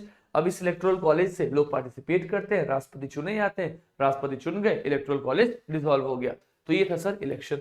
राष्ट्रपति साहब का क्वालिफिकेशन क्या होना चाहिए? 35 वर्ष एटलीस्ट पूरी होनी चाहिए, सिटीजन, देश के नागरिक तो होने ही चाहिए, प्लस लोकसभा में इलेक्शन होने के लिए क्वालिफाइड होने चाहिए। और सबसे important sir, no office of profit. ऐसा ना हो कि भारत सरकार में पहले से किसी ऑफिस में काम कर रहे हो, वहां से उनको पैसा मिल रहा हो, शेयर मिल रहा हो, कुछ भी नहीं मिलना चाहिए, कोई ऑफिस को प्रॉफिट नहीं। आप प्रेसिडेंट बन रहे हैं, आपके लिए सभी एक समान। अगर आप किसी ऑफिस से जुड़े हुए हैं तो क्या आप सबके लिए एक समान डिसीजन लेंगे? नहीं लेंगे, आप किसी ना किसी को फेवर करेंगे। नो ऑफिस ऑफ प्रॉफिट, है ना। अगर हटाना हो तो पहले देख लो, टर्म है उनका 5 साल, और अगर उनको हटाना हो तो हटाने का भी प्रक्रिया है। हटाने का एक ही तरीका है सर, अगर आपके प्रेसिडेंट साहब ने वॉयलेशन ऑफ कॉन्स्टिट्यूशन, आपके कॉन्स्टिट्यूशन को वॉयलेट किया है, if the president of India has violated the constitution, अगर राष्ट्रपति साहब ने कॉन्स्टिट्यूशन को वॉयलेट किया है तो उनको हटा सकते हैं। बस एकमात्र यही कंडीशन आपके कॉन्स्टिट्यूशन में लिखा हुआ है राष्ट्रपति को हटाने का, दैट राष्ट्रपति साहब ने वॉयलेशन ऑफ कॉन्स्टिट्यूशन किया होगा, तभी आप उनको हटा सकते हैं। वॉयलेशन ऑफ कॉन्स्टिट्यूशन को डिफाइन भी नहीं किया गया, बस लिख दिया गया कि हाँ भाई वॉयलेशन ऑफ कॉन्स्टिट्यूशन होगा तो आप उनको हटा सकते हैं। हटाने में कौन कौन लोग पार्टिसिपेट करेंगे? लोकसभा और राज्यसभा के सारे मेंबर, इलेक्टेड हो या नॉमिनेटेड हो। हटाने में स्टेट वाले मेंबर्स पार्टिसिपेट नहीं करेंगे, स्टेट वाले मेंबर जो इलेक्शन में पार्टिसिपेट कर रहे थे वो पार्टिसिपेट नहीं करेंगे। बस लोकसभा राज्यसभा के सारे मेंबर, इलेक्टेड नॉमिनेटेड, वही लोग राष्ट्रपति को हटा देंगे। इंपीचमेंट का प्रोसेस है, मतलब स्पेशल मेजोरिटी से पास करके हटाते हैं, ठीक है। ये इंपीचमेंट प्रोसेस सब कुछ बहुत डिटेल में अपन ने कवर अप किया हुआ है वहां पे। चलो, अगर पावर्स की बात करें, कहां पे कवर किया है? 25 days challenge of Indian polity. इनके पास में एग्जीक्यूटिव पावर क्या है? प्राइम मिनिस्टर को अपॉइंट करते हैं, काउंसिल ऑफ मिनिस्टर को अपॉइंट करते हैं, अटॉर्नी जनरल को अपॉइंट करते हैं, जजेस को अपॉइंट करते हैं, कौन? आपके राष्ट्रपति महोदय, है ना। फाइनेंशियल पावर देखो तो मनी बिल, पैसा वाला जो भी बिल होता है वो राष्ट्रपति के परमिशन के बाद ही आपके पार्लियामेंट में आता है। कॉन्टीजेंसी फंड एक बहुत ही इंपॉर्टेंट सा फंड है भारत सरकार का, राष्ट्रपति साहब के डायरेक्ट कंट्रोल में, वहां से पैसा निकालना हो राष्ट्रपति का आदेश देंगे, पैसा निकल जाएगा, ठीक है। फिर डिप्लोमेटिक पावर, मतलब अंतरराष्ट्रीय स्तर पे भारत को रिप्रेजेंट करना हो, कहीं ना कहीं राष्ट्रपति वहां पे दिखाई देंगे आपको। इमरजेंसी, अगर देश पे आपदा आ गया, इमरजेंसी लगाना हो, national emergency, state emergency, financial emergency, आपके राष्ट्रपति के पास में पावर है, वो इमरजेंसी लगा सकते हैं। इमरजेंसी को मैंने आगे पढ़ाया हुआ, आगे की स्लाइड्स में, अभी आराम से चलते हैं, ठीक है। प्लस आपके राष्ट्रपति के पास में सर शक्ति है कि वो समन कर सकते हैं। समन मतलब पार्लियामेंट को बैठा सकते हैं कि भैया आ जाओ, सेशन करना है, पार्लियामेंट को समन कर सकते हैं, राइट। ऑर्डिनेंसेस पास कर सकते हैं, आर्टिकल 123। ऑर्डिनेंस मतलब क्या है? सपोज करो, मतलब आपको पता है कि एक कानून बनाने के लिए लोकसभा और राज्यसभा और राष्ट्रपति तीनों इंपॉर्टेंट है। लोकसभा राज्यसभा से पास हुआ, राष्ट्रपति ने साइन किया, कानून बन गया। क्या हो अगर लोकसभा उस वक्त सेशन में ना, डिसॉल्व हो गया, कुछ भी हुआ, और कोई अचानक से एक सिचुएशन आ गया कि यार हमें अभी इस टाइम पे इस प्रकार के सिचुएशन को हैंडल करने के लिए we must need a law, हमें कानून चाहिए ही चाहिए, तो उस टाइम पीरियड में आपके जो राष्ट्रपति महोदय हैं ये क्या करेंगे? ये सर अपना एक पावर इस्तेमाल करेंगे, उस पावर का नाम है ऑर्डिनेंस मेकिंग पावर। क्या करेंगे सर? ये ऑर्डिनेंस मेकिंग पावर का इस्तेमाल करेंगे। ये क्या करेंगे? कानून बना देंगे, लेकिन कंडीशन ये है कि 6 हफ्तों के अंदर, 1.5 महीने के अंदर, जैसे ही लोकसभा फिर से बैठेगी उसको उस कानून को पास करना पड़ेगा। यानी कि ऑर्डिनेंस मेकिंग पावर है। ऑर्डिनेंस मेकिंग पावर मतलब राष्ट्रपति ऐसे सिचुएशन में जहां पे पार्लियामेंट नहीं बैठी हो फिर भी कानून बना सकते हैं, कुछ अर्जेंट मैटर्स को हैंडल करने के लिए, आर्टिकल 123 में। इस बार यूपीएससी का क्वेश्चन भी था ऑर्डिनेंस मेकिंग पावर पे, ठीक है।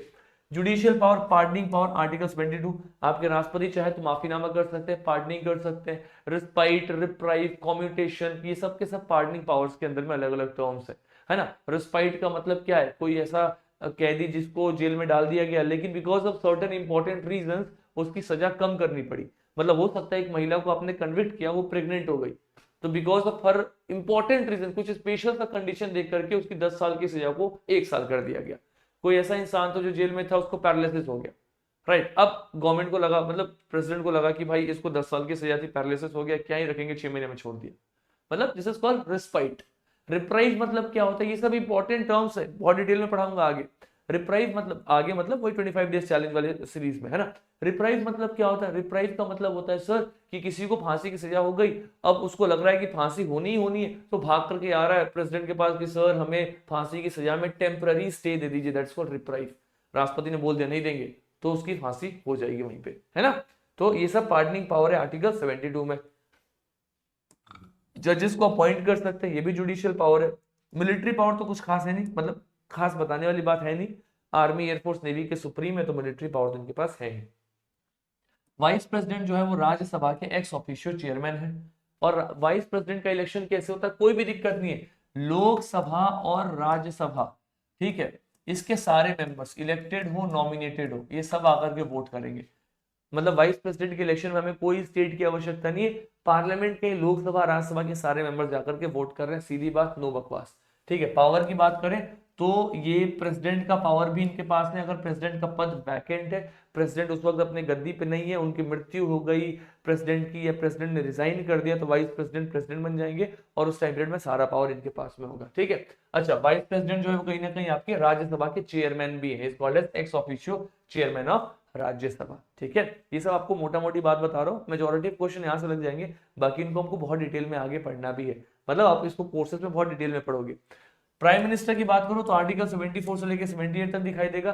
प्राइम मिनिस्टर के बारे में तो आपको पता ही है सर, सरकार के मुखिया हैं, इनको रियल एग्जीक्यूटिव कहा गया है। जो ये आदेश पास करेंगे वो पूरे गवर्नमेंट को, पूरे देश में सरकार को फॉलो करना है, is the real executive. President साहब इनको अपॉइंट करते हैं और प्रेसिडेंट साहब को सारा का सारा बात ये बताते हैं। प्राइमरली चैन ऑफ कम्युनिकेशन, मतलब अगर कुछ भी राष्ट्रपति को जानना है तो प्राइम मिनिस्टर के द्वारा जान सकते हैं कि अभी सरकार का क्या प्लानिंग चल रहा है। एक और चीज, जो आपके प्राइम मिनिस्टर है ये लोकसभा में इनके पास में मेजोरिटी था, तभी तो इनकी सरकार बनी है। तो कल अगर आपके प्राइम मिनिस्टर साहब को हटाना है, इनके against no confidence motion pass करना है। नो कॉन्फिडेंस मतलब क्या, कि अपोजिशन को लग रहा है कि प्रधानमंत्री के पास में कॉन्फिडेंस नहीं है, मतलब मेजोरिटी नहीं है। अगर नो कॉन्फिडेंस पास करना है तो कौन से हाउस में पास करेंगे, लोकसभा में। क्यों लोकसभा में, क्योंकि जिसके पास लोकसभा में कॉन्फिडेंस उसकी सरकार।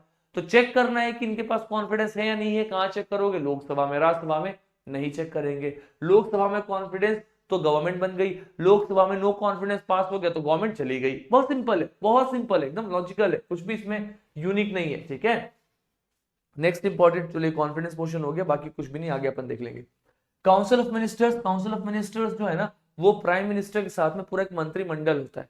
तो प्राइम मिनिस्टर जिसको भी बोलेंगे, सपोज करो अगर मैं प्राइम मिनिस्टर हूं तो मैं अगर राष्ट्रपति जी को बोलूं कि इनको डिफेंस मिनिस्टर बना दीजिए, इनको हेल्थ बना दीजिए, इनको एनवायरमेंट बना दीजिए, इनको फॉरेन बना दीजिए, तो राष्ट्रपति फटाफट फटाफट उनको ओथ दिला करके मिनिस्टर बना देंगे। यानी कि मेरे पास इतना पावर, मतलब प्राइम मिनिस्टर के पास इतना पावर है, वो जिसको चाहे जो मंत्री वो बना सकते हैं। समझो इस चीज को, राइट। तो प्राइम मिनिस्टर का खुद का काउंसिल ऑफ मिनिस्टर होगा। काउंसिल ऑफ मिनिस्टर में वही मंत्री होंगे जो प्राइम मिनिस्टर खुद एडवाइस करेंगे राष्ट्रपति को आपकी कि आप इनको मंत्री के रूप में अपॉइंट करिए। ठीक है, एक चीज और इंपॉर्टेंट है, ये सारे के सारे मिनिस्टर्स ये कलेक्टिवली रिस्पॉन्सिबल है। किसको रिस्पॉन्सिबल है सर, ये कलेक्टिवली लोकसभा के लिए रिस्पॉन्सिबल है, क्योंकि ये सारे के सारे मंत्री कौन से हाउस से जीते हैं, मतलब इनकी सरकार किस हाउस की मेजोरिटी से देखी गई है, लोकसभा में। मतलब अगर सपोज करो कल हमें अपनी सरकार चुनना हो तो हम लोग किसके इलेक्शन में, हम लोग कौन से इलेक्शन में पार्टिसिपेट करते हैं, हम लोग लोकसभा में पार्टिसिपेट करते हैं। मतलब हम लोग जो वोट डालते हैं सेंट्रल गवर्नमेंट के लिए वो लोकसभा का इलेक्शन होता है, राज्यसभा में नहीं होता। राज्यसभा का इलेक्शन दूसरा है। हम लोग जो वोट डालते हैं हम लोग किसके लिए डालते हैं, हम लोग लोकसभा के लिए डालते हैं। तो लोकसभा में जिसके पास मेजोरिटी है उसकी सरकार है। तो अगर उसकी सरकार है यानी कि अगर उसके मंत्री हैं तो वो लोकसभा के लिए ही रिस्पॉन्सिबल है। क्यों, क्योंकि उनकी मेजोरिटी कहां थी, लोकसभा में। उनका कॉन्फिडेंस कहां था, लोकसभा में। उनकी सरकार हटानी है तो नो कॉन्फिडेंस कहां पास होगा, लोकसभा में। समझ रहे हो कितना बेसिक है, बहुत इजी है, बहुत इजी है पॉलिटी। जो लोग कहते हैं ना बहुत टफ है, बहुत इजी है, मतलब याद करा दूंगा मैं क्लासेस में। ठीक है, लेकिन वही बात फिर से रिपीट कर रहा हूं, 25 days challenge of Indian polity. चलो, तो ये collective responsible to the Lok Sabha. अब अगर मैं आपको बताऊं कि ये IAS एग्जाम का PYQ है तो आप शॉक मत होना। वैसे बहुत सारे PYQ मैं करा चुका हूं, बट मेरे को भी ध्यान में आ गया यूपीएससी में क्वेश्चन पूछा हुआ था। और पता ऑप्शन क्या था, ऑप्शन था कि council of ministers are collectively responsible to the parliament. गलत हो गया भैया, पार्लियामेंट नहीं, स्पेसिफिकली लोकसभा। पार्लियामेंट के अंदर तो राज्यसभा भी आ गया, राज्यसभा के लिए रिस्पॉन्सिबल नहीं है, that responsible to the Lok Sabha. ठीक है, प्लस सर इनकी इंडिविजुअल रिस्पॉन्सिबिलिटी भी है। अब रेलवे मिनिस्टर से पूछोगे आप कि सर ट्रेन क्यों पलट रही है, पूछना तो पड़ेगा उनसे, उनकी इंडिविजुअल रिस्पॉन्सिबिलिटी है, वो रिजाइन भी कर सकते हैं। मतलब कोई भी मिनिस्टर जिनके यहाँ पे अगर सही तरीके से चीजें नहीं चल रही रिजाइन भी कर सकते हैं। पास में बहुत सारे मिनिस्टर्स ने रिजाइन किया है, तो इनके ऊपर इंडिविजुअल रिस्पॉन्सिबिलिटी के भी दिखाई देगा। और अब काउंसिल ऑफ मिनिस्टर के साथ तो सर एक और छोटी बॉडी बन गई, उसका नाम है कैबिनेट, जो कैबिनेट प्राइम मिनिस्टर के साथ में रहती है और यह डिसीजन मेकिंग करती है। ठीक है, तो ये पूरा का पूरा आपको यूनियन एग्जीक्यूटिव का एक समरी यहाँ पे मिल जाएगा। चलते भैया आगे। अब आपको दिखाई देगा सर यूनियन लेजिस्लेचर में पार्लियामेंट। पार्लियामेंट मतलब आपको पता है सर, अगर मैं आपसे बोलूं पार्लियामेंट मतलब क्या, तो आप बोलोगे पार्लियामेंट का मतलब होता है, याद रखना, Lok Sabha number 1, Rajya Sabha number 2 and राष्ट्रपति। बहुत लोग राष्ट्रपति को पार्लियामेंट का हिस्सा मानते ही नहीं है। पार्लियामेंट का मतलब लोकसभा, राज्यसभा एंड राष्ट्रपति। एग्जाम्पल, सर मुझे एक बिल को एक्ट बनाना है। एक बिल एक्ट कब बनेगा? जब लोकसभा से पास होगा, राज्यसभा से पास होगा, राष्ट्रपति साहब साइन कर देंगे, हाँ जी भैया हो गया सिग्नेचर, तब जाके बिल एक्ट बना ना।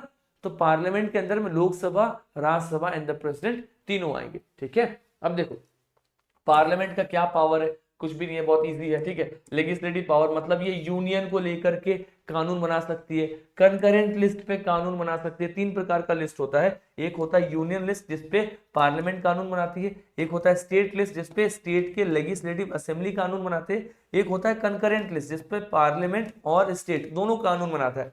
कंकरेंट लिस्ट इसको 7th शेड्यूल में रखा गया है। किसमें? 7th शेड्यूल में। हमारे कॉन्स्टिट्यूशन में कितने शेड्यूल है सर? अभी हमारे पास में 12 शेड्यूल है, 7वें शेड्यूल में आपको ये दिखाई देता है। ठीक है, तो आपको दिखाई देगा पार्लियामेंट जो यूनियन लिस्ट पे भी कानून बनाती है प्लस कंकरेंट लिस्ट पे भी कानून बनाते हुए नजर आती है। फाइनेंशियल पावर की बात करूं तो सर हर साल बजट को अप्रूव करती है पार्लियामेंट। सर कोई भी नेशनल फाइनेंस है उसको पार्लियामेंट के मेजर करती है। पैसा निकालना है, हमें पैसे की आवश्यकता है, तो जो पार्लियामेंट में पास होगा सारे लोग बोलेंगे हाँ पैसा दे दो तो ही पैसा निकलेगा। कॉन्सोलिडेटेड फंड ऑफ इंडिया से फाइनेंशियल पावर भी है। जुडिशियल पावर कैसे है? राष्ट्रपति को इम्पीच कर सकती है। राष्ट्रपति छोड़ो, जो जजेस है, अभी आप देखो जस्टिस वर्मा न्यूज में थे, हाई कोर्ट के जो जज थे इलाहाबाद, उनको भेज दिया गया, दिल्ली हाई कोर्ट के जज थे, उनके ऊपर में इंपीचमेंट प्रोसेस आ रहा है ना। तो इंपीचमेंट प्रोसेस कहां पे पास होगा सर? हाई कोर्ट, सॉरी आपका पार्लियामेंट में। तो कहीं ना कहीं पार्लियामेंट जो है वो जजेस को लेकर के भी इंपीच कर सकते हैं, प्रेसिडेंट को भी इंपीच कर सकते हैं। अगर हम सर इलेक्टोरल प्रोसेस की बात करें तो पार्लियामेंट के जो लोग हैं वो प्रेसिडेंट के इलेक्शन में, वाइस प्रेसिडेंट दोनों के इलेक्शन में पार्टिसिपेट करते हैं। कितना सिंपल है ना। अगर मैं पावर की बात करूं तो सर आपका जो पार्लियामेंट है उसके पास में पावर है कि वो संविधान में संशोधन कर सकता है। It can do amendments in constitution under article 368। याद रखना कौन से आर्टिकल में? आर्टिकल 368। आर्टिकल 368 कौन से पार्ट में है? तो ये है part 18 of Indian constitution, if I am not wrong, I am pretty sure part 18 के अंदर में आपको दिखाई देगा। ठीक है, और ऐसे वैसे टीचर नहीं हो पॉलिटी का, एक एक टर्म्स याद है मुझे। ठीक है, रीजन इज दैट कि ये जो मैं आपको पढ़ा रहा हूँ ना इसको मैंने डिटेल में कम से कम अभी तक 12-13 बैचेस पढ़ा दिए पॉलिटी में, राइट। तो मेरी पॉलिटी भी उतनी अच्छी नहीं थी जितना मैं पढ़ा के अपनी पॉलिटी को मैंने अच्छी कर लिया है ना। चलो एनीवेज कमिंग बैक। तो अच्छा एक चीज और, अमेंडमेंट कर सकते हैं हम आर्टिकल 368 में। याद रखना अभी आपको स्टार्टिंग में बताया था, provided amendment basic structure doctrine में नहीं हो सकता। क्यों? क्योंकि बेसिक स्ट्रक्चर डॉक्ट्रिन सर सबसे इंपॉर्टेंट है। अगर आप उसमें अमेंडमेंट कर देंगे तब तो भैया बात ही खत्म है। क्योंकि बेसिक स्ट्रक्चर मतलब आपके संविधान का जो बेसिक कॉन्सेप्ट है, प्रिंसिपल है, वो चेंज हो गया, उसमें अमेंडमेंट नहीं हो सकता। उसके अलावा बाकी चीज में आप अमेंडमेंट कर सकते हैं। चलो आपके पार्लियामेंट का कंपोजिशन देखो तो लोकसभा, राज्यसभा। लोकसभा में मैं और आप हमारे जैसे डायरेक्टली जो सिटीजन्स है वो वोट करके जिताते हैं, राइट। आपको दिखाई देगा मैक्सिमम स्ट्रेंथ क्या है? 550 है। 5 साल का टर्म है लेकिन बीच में डिसॉल्व हो सकती है Lok Sabha. Rajya Sabha sir indirect election होता है और स्टेट से इलेक्शन होता है। अब मुझे आपको राज्यसभा का मैकेनिज्म बताने दो। देखो जो राज्यसभा है ना, ठीक है, राज्यसभा मतलब इसको हम बोलते हैं सर काउंसिल ऑफ स्टेट्स। क्या बोलते हैं? Council of states. मतलब क्या है? जितने स्टेट्स हैं वहां से चुन करके लोग राज्यसभा में आते हैं। फॉर एग्जाम्पल बिहार हो गया, राजस्थान हो गया, महाराष्ट्र हो गया, कर्नाटका हो गया, तमिलनाडु हो गया, केरला, कोई भी स्टेट उठा लो, सभी स्टेट्स में कुछ कुछ सीट्स फिक्स्ड हैं, राइट। यहाँ से A seat, B seat, D seat, X seat, Y seat, इतने सीट हम लोग अपने एमएलए को चुन करके राज्यसभा के अंदर में भेजेंगे। मतलब सारे के सारे स्टेट कि जो लेजिस्लेटिव असेंबलीज है वो लोग आपस में चुनते हैं कि हमें अपने स्टेट से राज्यसभा में किसको भेजना है। इसलिए उसको कहते हैं काउंसिल ऑफ स्टेट्स, मतलब स्टेट्स से चुन करके लोग आए, काउंसिल ऑफ स्टेट्स, पहली बात। दूसरी इंपॉर्टेंट बात सर, जो राज्यसभा है, राइट, ये डिसॉल्व नहीं होता। डिसॉल्व क्यों नहीं होता? क्योंकि सर लोकसभा से हम लोग सरकार बना रहे हैं, कल सरकार बदल गई, लोकसभा डिसॉल्व हो गया। राज्यसभा से तो सरकार नहीं बन रहा है, नो कॉन्फिडेंस राज्यसभा में तो पास नहीं हो रहा है, समझो, है ना। कॉन्फिडेंस मोशन राज्यसभा में चाहिए। जो मिनिस्टर्स है लोकसभा के लिए रिस्पॉन्सिबल है, राज्यसभा के लिए रिस्पॉन्सिबल तो नहीं है। राज्यसभा में स्टेट ने अपने हाथ से लोगों को भेजा है, तो Rajya Sabha is a, it can not B dissolve, it is a permanent body. क्या है सर? ये एक परमानेंट बॉडी है। राज्यसभा का जो टेन्योर है, टाइम है, वो है सर 6 साल। राज्यसभा 6 साल के लिए होती है, इसका टेन्योर क्या है? This is 6 years. तो राज्यसभा में हर 2 साल पे याद रखना 1/3 लोग रिटायर होते रहते हैं।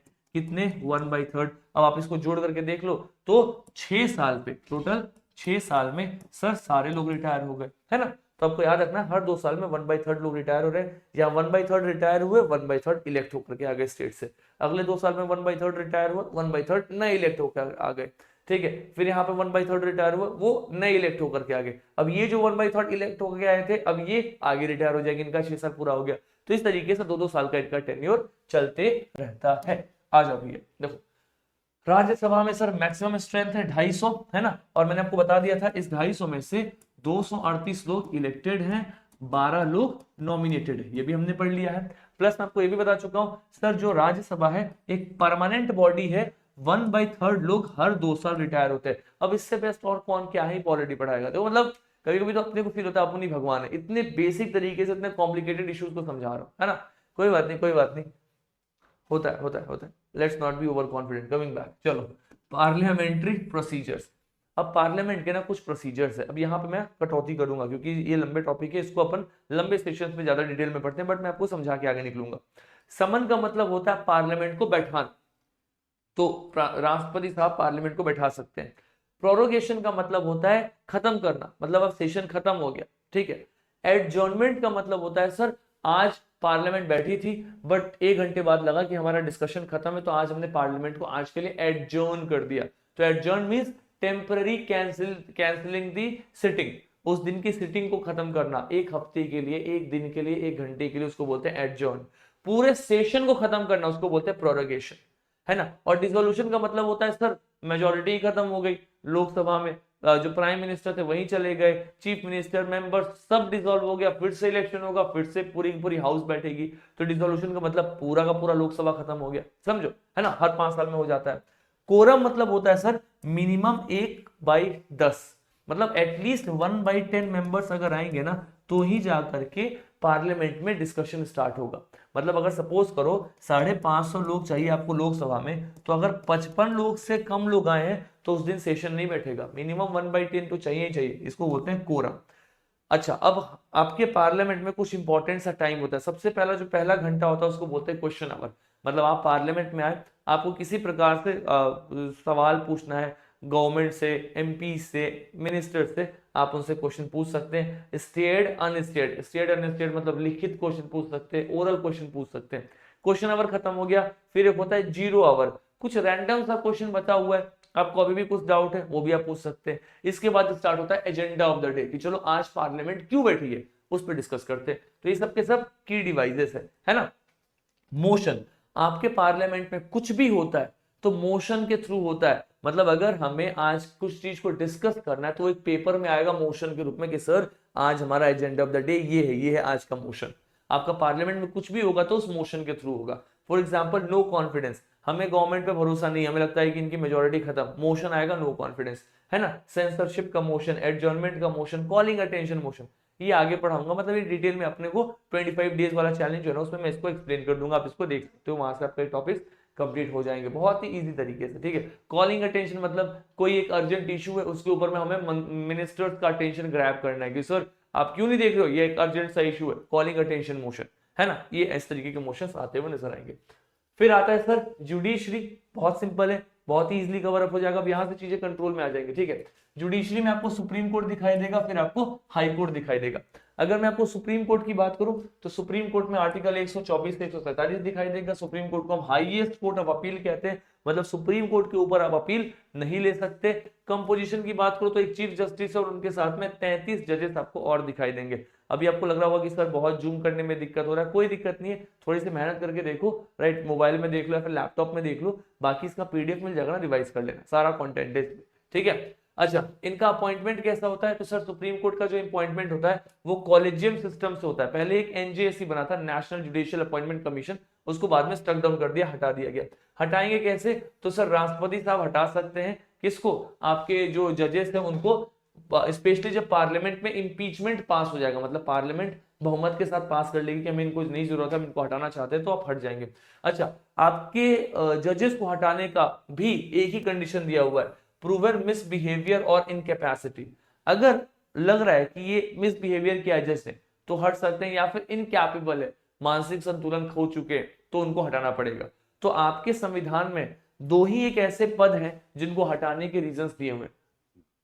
एक है राष्ट्रपति, क्या कंडीशन दिया हुआ है राष्ट्रपति को हटाने का, क्या रीजन दिया हुआ है सर? तो प्रेसिडेंट को रिमूव करने का जो रीजन दिया बहुत ही सिंपल है, क्या है रीजन फटाफट बताओ सर? प्रेसिडेंट को हटाने का रीजन था वायलेशन ऑफ कॉन्स्टिट्यूशन, ठीक है। जज को हटाने का रीजन है सर प्रूवन मिसबिहेवियर और इनकैपेसिटी, और कुछ भी नहीं है, ठीक है। और इसको एक्सप्लेन नहीं किया हुआ है, इसको भी एक्सप्लेन नहीं किया, बस लिख दिया हुआ है ना आपके कॉन्स्टिट्यूशन में। जजेस जो है सुप्रीम कोर्ट के 65 साल के एज तक रह सकते हैं और इनका ओथ दिलाएंगे आपके राष्ट्रपति महोदय। अगर हम सुप्रीम कोर्ट के जज की पावर की बात करें तो ओरिजिनल जुरिस्डिक्शन, ओरिजिनल पावर का मतलब है कि अगर दो स्टेट्स के बीच में कोई मुद्दा है तो उन मुद्दे को सुलझाएगा कौन? Supreme court.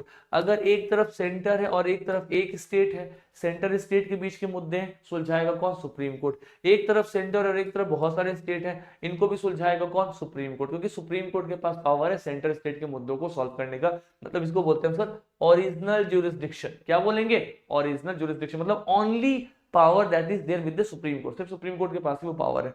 फिर आपको दिखाई देगा अपीलेट जुरिस्डिक्शन, मतलब अपील करते करते करते हाईएस्ट अपील आप जा सकते हो सुप्रीम कोर्ट, सुप्रीम कोर्ट के बाद तो फिर आप भगवान के पास ही जाओगे, उसके बाद तो कहां ही अपील करोगे।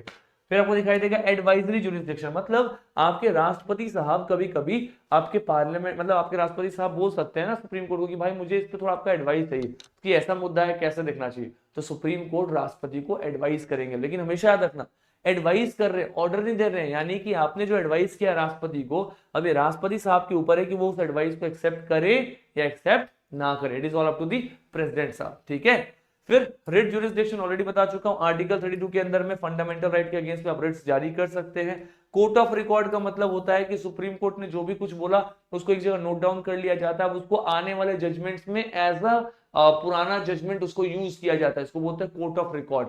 सुप्रीम कोर्ट के जजमेंट्स को लोअर कोर्ट्स भी अपने जजमेंट्स में यूज करते हैं, देखो सुप्रीम कोर्ट ने ऐसा बोला था ना, हाँ तो अब आपको ऐसा करना पड़ेगा। इसको बोलते हैं court of record. Judgments are recorded as presidents can punish for self contempt, है ना। देखो रिव्यू पावर, सुप्रीम कोर्ट के पास में पावर है कि अपने जजमेंट्स को रिव्यू कर सकती है, उसमें आपको जुडिशियल रिव्यू भी दिखाई देगा, मतलब सुप्रीम कोर्ट जो है वो कहीं ना कहीं रिव्यू कर सकती है किसी कानून को। आर्टिकल 13 के अंदर में आपको जुडिशियल रिव्यू दिखाई देगा, राइट। आर्टिकल 13 की मदद से सुप्रीम कोर्ट गवर्नमेंट के बनाए हुए किसी भी कानून को रिव्यू कर सकता है, उसमें बदलाव कर सकता है। सपोज करो कोई एक ऐसा कानून बनाया गया है जो आपके फंडामेंटल राइट्स को वायलेट कर रहा है, तो आर्टिकल 13 के थ्रू जो सुप्रीम कोर्ट है उस फंडामेंटल राइट को वायलेट करने वाले कानून को खत्म कर देगा, क्योंकि फंडामेंटल राइट सबसे इंपॉर्टेंट है। तो इसको जुडिशियल रिव्यू, ठीक है। बाकी आप अगर हाई कोर्ट देखोगे तो हाई कोर्ट को हाईएस्ट कोर्ट एक स्टेट में कहते हैं। हाई कोर्ट का जो अपॉइंटमेंट है, अपॉइंटमेंट भी प्रेसिडेंट साहब के द्वारा ही हो रहा है, प्रेसिडेंट साहब ही अपॉइंट करते हैं हाई कोर्ट के जजेस को। वो पूछते हैं चीफ जस्टिस ऑफ इंडिया से, गवर्नर से, या उस स्टेट के जो चीफ जस्टिस है, राइट, उस हाई कोर्ट के, उनसे पूछते हैं, इन तीनों से पूछ करके राष्ट्रपति ही अपॉइंट करेंगे, ठीक है। रिमूवल भी कैसे होगा?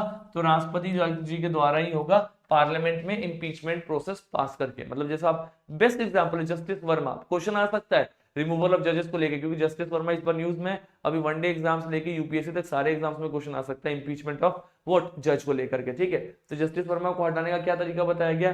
पार्लियामेंट में आपको इंपीचमेंट प्रोसेस को पास करना पड़ेगा, भले वो हाईकोर्ट के जज क्यों ना। हाई कोर्ट के पास भी सर कुछ इंपॉर्टेंट से ओरिजिनल जुरिस्डिक्शन है। इलेक्शन पिटीशंस हाई कोर्ट देख सकता है, कोई कंपनी लॉ है, मैरिज और डाइवोर्स का केस है, वो भी हाई कोर्ट देख सकता है। अपील में स्टेट लेवल पे सबसे बड़ा अपीलिंग बॉडी कौन है? हाई कोर्ट है, मतलब स्टेट में लोअर कोर्ट अपील करते करते हाई कोर्ट तक आएंगे। उसके बाद आपको रिट जुरिस्डिक्शन, मतलब हाई कोर्ट के पास भी पावर है क्या? फंडामेंटल राइट को इंप्लीमेंट करने का। और सुपरवाइजरी जुरिस्डिक्शन, हाई कोर्ट भी चीजों को सुपरवाइज कर सकता है। बाकी उसके नीचे जुडिशियल एक्टिविज्म और लोक अदालत कुछ भी नहीं है, आप इसको एक सिंगल रीडिंग करके देख सकते हैं। तो यहाँ पे बेसिकली आपका जुडिशरी वाला एंगल कंप्लीट हो जाएगा। Now let me have some water.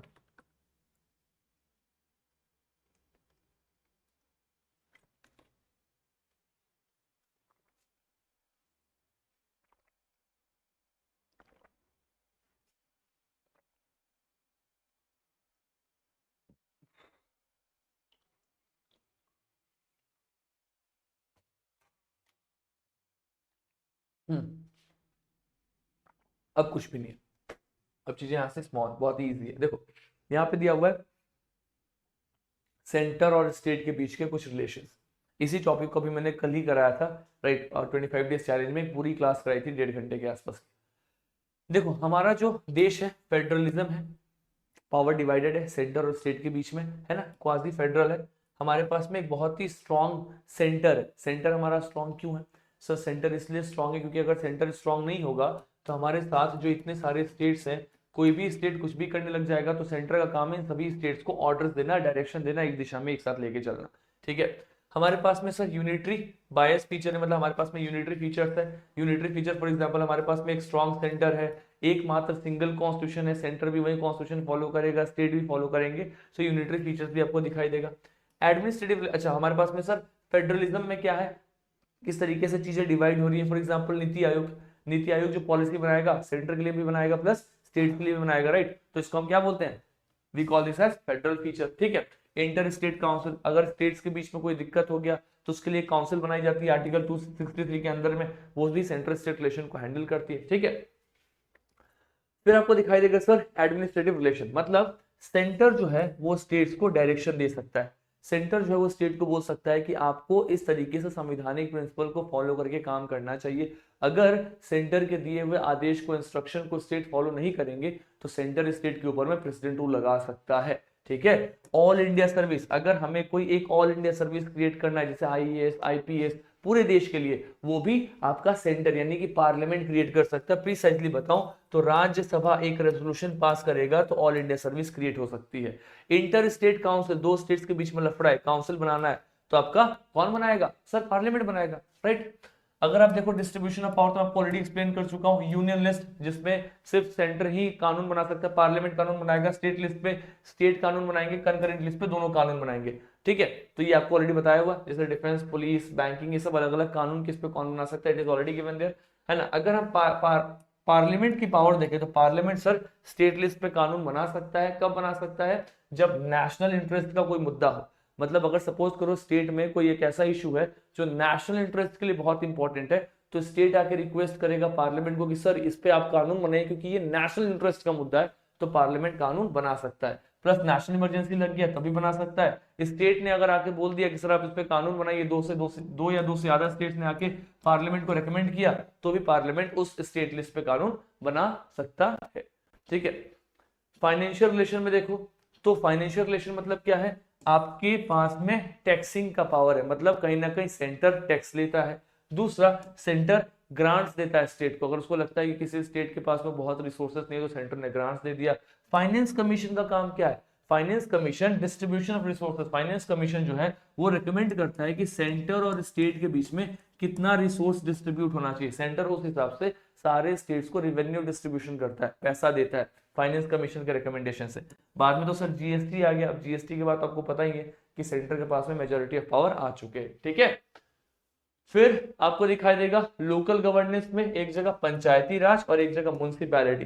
पंचायती राज को बनाया गया था ताकि जो रूरल एरियाज है वहां पे क्या कर सके हम सर, उन एरियाज को हम कहीं ना कहीं कनेक्ट कर सके, उनको लीड कर सके। तो पंचायती राज इंस्टीट्यूशंस बनाए गए ताकि लोकल लेवल पे चीजों को गवर्न किया जा सके। तो इसको पार्ट 9 में ऐड किया गया, 73rd अमेंडमेंट से ऐड हुए 1992 में। वैसे म्युनिसिपैलिटी सर इसको भी 74th अमेंडमेंट से ऐड किया गया पार्ट 9 के ए में, 12th शेड्यूल में, और ये ऐड हुए 11th शेड्यूल में। ये सब के सब ऐड किए गए हैं। काम क्या है सर? तो 3 टियर सिस्टम है। ग्राम पंचायत गांव के लेवल पे है, पंचायत समिति ब्लॉक के लेवल पे है, और ब्लॉक को जोड़ दोगे तो जिला बन जाएगा, फिर आएगा जिला परिषद। ठीक है, इस तरीके से डिवाइड किया गया है। ठीक है, मतलब कहीं ना कहीं जो गांव के लोग हैं वो अपने एरियाज में खुद को रेगुलेट कर सके। ठीक है, will take 2 minutes break, then will be again backing with the session. आप इसको 2 मिनट फॉरवर्ड कर लेना, मैं ट्रिम कट नहीं करूंगा because ultimately I need to drink some water and then will be back with the session again. Will take 2 minutes break, आप इसको forward कर लो।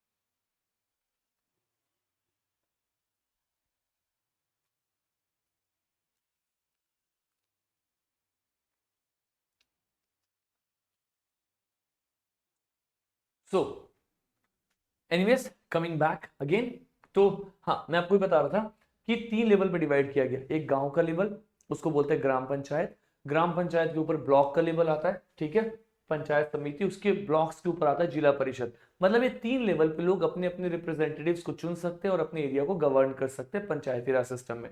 अगर किसी भी स्टेट में 20 लाख से कम की पॉपुलेशन है तो उसमें पंचायत समिति एग्जिस्ट नहीं करेगी, मतलब वहां पे गांव का लेवल और गांव के बाद सीधा हम शहर पे आ जाएंगे। अगर 20 लाख से कम, 20 लाख मतलब बहुत कम आबादी है, राइट, किसी भी स्टेट के लिए, तो वहां पे सिर्फ 2 ही सिस्टम दिखाई देगा, अदरवाइज आपको इन जनरल 3 सिस्टम दिखाई देगा। इसमें कुछ मैंडेटरी प्रोविजन क्या है, रिजर्वेशन दिया गया हुआ है, एससी एसटी को, वुमेन को 1/3 रिजर्वेशन, 5 साल के लिए लोग अपॉइंट किए जाते हैं, मतलब 5 साल के लिए इलेक्शन लड़के आते हैं, और स्टेट का फाइनेंस कमीशन और स्टेट का इलेक्शन कमीशन इनको ध्यान देता है, मतलब स्टेट लेवल पे जो भी बॉडीज है। सिमिलर चीज को यहाँ पे देखने को मिलता है, राइट, आपको दिखाई देगा नगर पंचायत, मतलब कुछ ऐसे एरियाज जो गांव से शहर बन रहे हैं तो उनको रेगुलेट कौन करेगा, नगर पंचायत। म्युनिसिपल काउंसिल मतलब अर्बन एरिया, छोटे छोटे शहर है, उनको रेगुलेट कौन करेगा, म्युनिसिपल काउंसिल। म्युनिसिपल कॉर्पोरेशन बहुत बड़ा महानगरी है, बहुत बड़ा शहर है, फॉर एग्जांपल दिल्ली, मुंबई, कोलकाता, बेंगलुरु, वहां पे आपको म्युनिसिपल कॉर्पोरेशन दिखाई देंगे। तो इस तरीके से आपको म्युनिसिपैलिटीज दिखाई देंगे। तो इनको बनने से पहले ना बहुत सारी कमिटीज बनी थी, अशोक मेहता कमेटी, बहुत सारी कमेटी, तब जाकर के डेवलप होते हुए आते हैं। अब एक लास्ट है सर इमरजेंसी प्रोविजन। हमारे कॉन्स्टिट्यूशन में 3 प्रकार की इमरजेंसी लगाई जा सकती है। एक है सर नेशनल इमरजेंसी, आर्टिकल 352 में लग सकती है। एक है सर प्रेसिडेंट रूल, आर्टिकल 356 में। और एक है सर फाइनेंशियल इमरजेंसी, आर्टिकल 360 में। आपको बहुत बेसिक से एक्सप्लेन करूंगा। अगर सपोज करो हमारे देश में ऐसा होता है कि हमारे देश के ऊपर में अटैक होने वाला है, फिर हम किसी के साथ युद्ध पे जाने वाले हैं, यानी कि अगर हम वॉर कर रहे हैं या फिर एक्सटर्नल एग्रेशन कर रहे हैं, तो भी हमारे देश में नेशनल इमरजेंसी लगता है। या फिर हमारे देश में कुछ लोगों ने आर्म्ड रिबेलियन कर लिया, बंदूक से रेबल कर दिया, तो भी नेशनल इमरजेंसी लग सकता है। पहले क्या था ना, आर्म्ड रिबेलियन की जगह पहले एक शब्द ऐड किया गया था, उसका नाम था इंटरनल डिस्टर्बेंस। क्या नाम था, इंटरनल डिस्टर्बेंस। इस शब्द को हटा दिया गया 44वें संशोधन के द्वारा, मतलब 1978 में इस शब्द को हटा दिया गया, इंटरनल डिस्टर्बेंस। क्योंकि इंटरनल डिस्टर्बेंस का मिसयूज होता था। कल बेचारे फार्मर्स प्रोटेस्ट करने लग जाए, गवर्नमेंट बोले देखो इंटरनल डिस्टर्बेंस हो रहा है, हम नेशनल इमरजेंसी लगा रहे हैं, इसलिए शब्द को हटा करके क्या जोड़ दिया गया, आर्म्ड रिबेलियन। बंदूक से आपने रेबेल किया तो ही सर नेशनल इमरजेंसी लगेगा। नेशनल इमरजेंसी लगेगा तो आपका आर्टिकल 19 सस्पेंड हो सकता है, सारे फंडामेंटल राइट सस्पेंड हो सकते हैं, और सिर्फ 20 और 21 भी छोड़ दिया जा सकता है। इनके लिए कुछ स्पेशल से कंडीशंस हैं, अभी कल मैं इमरजेंसी वाली वीडियो रिकॉर्ड करके अपलोड करूंगा, वहां पे इसको और डिटेल में बता दूंगा, ठीक है। फिर आप देखो प्रेसिडेंट रूल, अगर जो स्टेट गवर्नमेंट है वो सेंटर्स के ऑर्डर को कॉम्प्लाई नहीं कर रही है, फॉलो नहीं कर रही है, उसके अगेंस्ट जा रही है, तो कहीं ना कहीं उसके ऊपर में जो सेंटर है वो प्रेसिडेंट रूल लगा सकता है। इसके पीछे रीजन है सर, एक सेंटर है, इसको 28 स्टेट्स की रिस्पॉन्सिबिलिटी दी गई है। अगर ये स्टेट्स सेंटर के हिसाब से नहीं चलेंगे तो हो सकता है ना कि ये स्टेट बोले कि मुझे एक दूसरा देश बना दो, ये भी बोल दे मुझे दूसरा देश बना दो। इसीलिए आपके कॉन्स्टिट्यूशन में सेंटर को बहुत पावर दिया गया है कि भाई साहब अगर आपके ऑर्डर्स को स्टेट कॉम्प्लाई नहीं कर रहे, राष्ट्रपति शासन लगाइए, उनसे काम कराइए। क्यों काम कराइए, क्योंकि अल्टीमेटली हमारे देश में क्या है सर, हमारे देश को एक साथ यूनियन ऑफ स्टेट्स है, कोई स्टेट्स आपके बाहर नहीं जा सकते। दूसरी बात, अगर सपोज करो आपके स्टेट्स में लगता है कि संवैधानिक कॉन्स्टिट्यूशनल मशीनरीज खराब हो चुके हैं, पुलिस ठीक से काम नहीं कर रही, कोई भी ऐसी चीज जो काम नहीं कर रही, तो भी प्रेसिडेंट रूल लग सकता है, वो यहाँ पे दिया हुआ है। फाइनेंशियल इमरजेंसी, अच्छा प्रेसिडेंट रूल आर्टिकल 356 में लगेगा और आर्टिकल 365, 2 ग्राउंड्स पे लगता है, ठीक है। अच्छा फाइनेंशियल इमरजेंसी आर्टिकल 360, अगर लगता है कि सर आपके देश की इकोनॉमी कोलैप्स कर रही है, इकोनॉमी डिक्लाइन कर रही है, चीजें ठीक तरीके से काम नहीं कर रही, फाइनेंशियल इमरजेंसी लगा दीजिए उस देश में, मतलब अपने देश में फाइनेंशियल इमरजेंसी लगा के चीजों को ठीक ठाक करिए। आज तक हमारे देश में फाइनेंशियल इमरजेंसी नहीं लगी है, लेकिन अगर लग गई समझ करो तो फिर जितने भी गवर्नमेंट जॉब में इवन बड़े बड़े अधिकारी है, मैं यहां तक बोल रहा हूँ जो कोर्ट के जजेस है, चीफ जस्टिस ऑफ इंडिया, इनकी सैलरी भी कम हो सकती है, क्योंकि फाइनेंशियल इमरजेंसी लग गई, यानी कि पैसे का अभाव है, तो देश में पूरी इमरजेंसी लग गई है, राष्ट्रपति इस इमरजेंसी को लगा सकते हैं, ठीक है। बाकी लगाने का प्रोसेस, हटाने का प्रोसेस सब डिटेल में अपन पढ़ेंगे। फिर आपको सर कुछ कॉन्स्टिट्यूशनल और कुछ नॉन कॉन्स्टिट्यूशनल बॉडीज दिखाई देंगी, इनमें कुछ भी नहीं बताना है, कुछ भी नहीं है, आपको बस इसको रीड कर, मैं आपको एक्सप्लेन कर देता हूँ। कॉन्स्टिट्यूशनल बॉडीज मतलब कुछ ऐसी बॉडीज जिनका जिक्र संविधान में किया गया है। नॉन कॉन्स्टिट्यूशनल बॉडीज मतलब कुछ ऐसी बॉडीज जिनको हमारे संविधान में जिक्र नहीं किया गया, इनको हमने एक्ट के द्वारा बनाया या फिर हमने एग्जीक्यूटिव ऑर्डर के द्वारा बनाया। इस चीज को याद रखना, नॉन कॉन्स्टिट्यूशनल बॉडी 2 तरीके से बन सकती है। अगर आप एक्ट के द्वारा बनाओगे तो इसको बोलते हैं statutory body, for example national human right commission. अब ह्यूमन राइट कमीशन का कोई एक्ट था, उस बेसिस पे उस बॉडी को बनाया गया, इसको हम बोलते हैं स्टैट्यूटरी बॉडी। लेकिन एग्जीक्यूटिव ऑर्डर राष्ट्रपति जी ने साइन किया, बॉडी बन गई। फॉर एग्जांपल आपको दिखाई देगा, पहले प्लानिंग कमीशन थी, अब नीति आयोग। नीति आयोग के लिए कोई एक्ट थोड़ी पास किया गया है ना, तो ये क्या है, this is the non constitution and this is the constitution. You just need to read. जैसे आप देखो नेशनल ह्यूमन राइट कमीशन, मैंने क्या बोला, स्टैट्यूटरी बॉडी है, इसका एक एक्ट पास हुआ था 1993 में, वही चीज यहाँ पे लिखी हुई मिलेगी जो मैंने बोला है, बस आपको इसको रीड करना। नीति आयोग, ठीक है, कोई एक्ट से नहीं बना है, एग्जीक्यूटिव ऑर्डर से बना है। इसके पहले प्लानिंग कमीशन था, 2015 में प्लानिंग कमीशन को हटा के नीति आयोग को बना दिया कि ये क्या है, जैसे था थिंक टैंक। और ये सर कोऑपरेटिव फेडरलिज्म पे काम करता है, मतलब सेंटर और स्टेट दोनों के लिए पॉलिसीज बनाता है, एज सिंपल एज दैट, है ना। बाकी हमारे कॉन्स्टिट्यूशन में कुछ इंपॉर्टेंट से अमेंडमेंट्स हुए और कुछ इंपॉर्टेंट से जजमेंट्स है। अमेंडमेंट्स ज्यादा इंपॉर्टेंट है, मैं आपको समझा देता हूं। सर 42nd अमेंडमेंट जो हुआ था ना 1976 में, इसको बोलते हैं मिनी कॉन्स्टिट्यूशन, में यहाँ पे लिखा भी है, इसको क्या बोलते हैं, मिनी कॉन्स्टिट्यूशन। मतलब 42nd अमेंडमेंट जो हुआ, मैं इसको थोड़ा जूम ही कर देता हूं,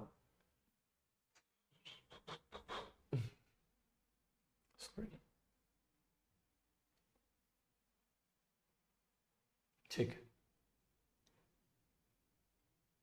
ऑलराइट। सर ये जो 42nd अमेंडमेंट हुआ, इसको हम बोलते हैं मिनी कॉन्स्टिट्यूशन, क्योंकि इसमें बहुत सारी चीजों को ऐड किया गया है। क्या क्या ऐड कर दिया गया सर, सोशलिस्ट, सेक्युलर, इंटीग्रिटी जैसे शब्द प्रियम्बल में ऐड किया गया, पहले ही बता चुका था मैं आपको। फिर डीपीएसपी को ऐड किया गया, डीपीएसपी में कुछ सारे आर्टिकल्स को ऐड किया गया, इसको मिनी कॉन्स्टिट्यूशन कहते हैं, लघु संविधान, मतलब बहुत चीजों को कॉन्स्टिट्यूशन में ऐड कर दिया गया। 42nd अमेंडमेंट कब होता है, 1976 में। फिर 44th अमेंडमेंट होता है 1928 में, ये भी बहुत इंपॉर्टेंट था। राइट टू प्रॉपर्टी को हटा दिया गया। इमरजेंसी में मैंने आपको बताया कि सर इंटरनल डिस्टर्बेंस को इधर से हटा करके आर्म्ड रिबेलियन जैसे शब्दों को ऐड किया गया, इंपॉर्टेंट है ना। फिर 73rd 74th अमेंडमेंट सर पंचायती राज इंस्टीट्यूशन, गांव के लिए, शहर के लिए म्युनिसिपैलिटी, इसको ऐड किया गया, है ना। 97th अमेंडमेंट, इससे क्या हुआ, जितने भी हमारे देश के कोऑपरेटिव सोसाइटीज थे उनको संविधानिक दर्जा मिला, they are given constitutional status. हम उनको संविधान में एक समान ट्रीट करते हुए नजर आएंगे, बहुत बड़ी बात होती है, ठीक है। फिर आपको दिखाई देगा इसमें और क्या दिखाई देगा, so you can more see is, let me firstly rub this, आपको इसमें और क्या दिखाई देगा, तो सर आपको इसमें कुछ और इंपॉर्टेंट अमेंडमेंट्स दिखेंगे। फॉर एग्जांपल 101 अमेंडमेंट हुआ 2016 में, हमने जीएसटी ऐड कर दिया, गुड्स एंड सर्विसेज टैक्स। अब एक बार में जीएसटी ऐड किया गया, जीएसटी लिया जा रहा है। 102, 3, 4 एंड 5 ये सब इंपॉर्टेंट अमेंडमेंट्स है। स्पेशली आपको मैं अगर बता दूं तो 103 अमेंडमेंट में ईडब्ल्यूएस को ऐड किया गया है, राइट। 102 अमेंडमेंट में जो national commission of backward classes को संवैधानिक दर्जा, कॉन्स्टिट्यूशनल स्टेटस दिया गया, जो कि बहुत बड़ी चीज है। और अभी सर एक 106 अमेंडमेंट हुआ था जिसमें ये कहा गया है कि आने वाले टाइम पे हम 1/3 सीट वुमेन्स के लिए रिजर्व रखेंगे, पार्लियामेंट में, स्टेट लेजिस्लेचर में, हर जगह, ठीक है। अभी उसका टाइम फ्रेम एक मेंशन किया गया, अभी नहीं, बट हाँ इन फ्यूचर में इसको किया जाएगा। तो 106 अमेंडमेंट रिसेंट है जिसको अपने को ध्यान में रखना है, दैट इज ऑल। इसके बाद कुछ भी नहीं है। आज के सेशन से आपको क्या की टेक अवे मिला है, मैंने आपको सारे थीम्स रिवाइज करा दिए हैं। इन थीम्स को अच्छे से अपने बुक से फिर से रिवाइज करना, इन नोट्स को 2 से 3 बार रीड करोगे, plus 25 days challenge of Indian polity को जरूर देखना अगर आपको चीजें समझ में नहीं आई, क्योंकि वहां पे आपको चीजें और क्लियर और स्ट्रक्चर्ड फॉर्मेट में काफी डिटेल से मैंने एक्सप्लेन किया हुआ है। और इसके साथ मैंने आज आपका वन शॉट पॉलिटी का पूरा मैराथन कराया है, ठीक है। So after this particular session I strongly feel आप सभी का जो पॉलिटी है ये एक बार में रिवाइज हो चुका होगा। बाकी इस कंटेंट को आप कहां से डाउनलोड करोगे, यूपीएससी बाय रुपेश करके टेलीग्राम चैनल है। और अगर आपने यहां तक देखा which is a very big thing, तो please mention in the comment box कि आपको सेशन कैसा लगा, so that the YouTube algorithm give it a push and it can reach to the wider section of audience. So with this, we end the session. Thank you so much, everyone. It is lovely to have you people watching this session up to now. It shows that how regular, how consistent, or how hardworking you guys are. So if you guys are so hardworking, definitely you'll get result today or tomorrow. It's just a moment of time. So keep on working hard. God bless you all. Thank you so much, everyone. See you tomorrow in tomorrow's session. Thank you so much.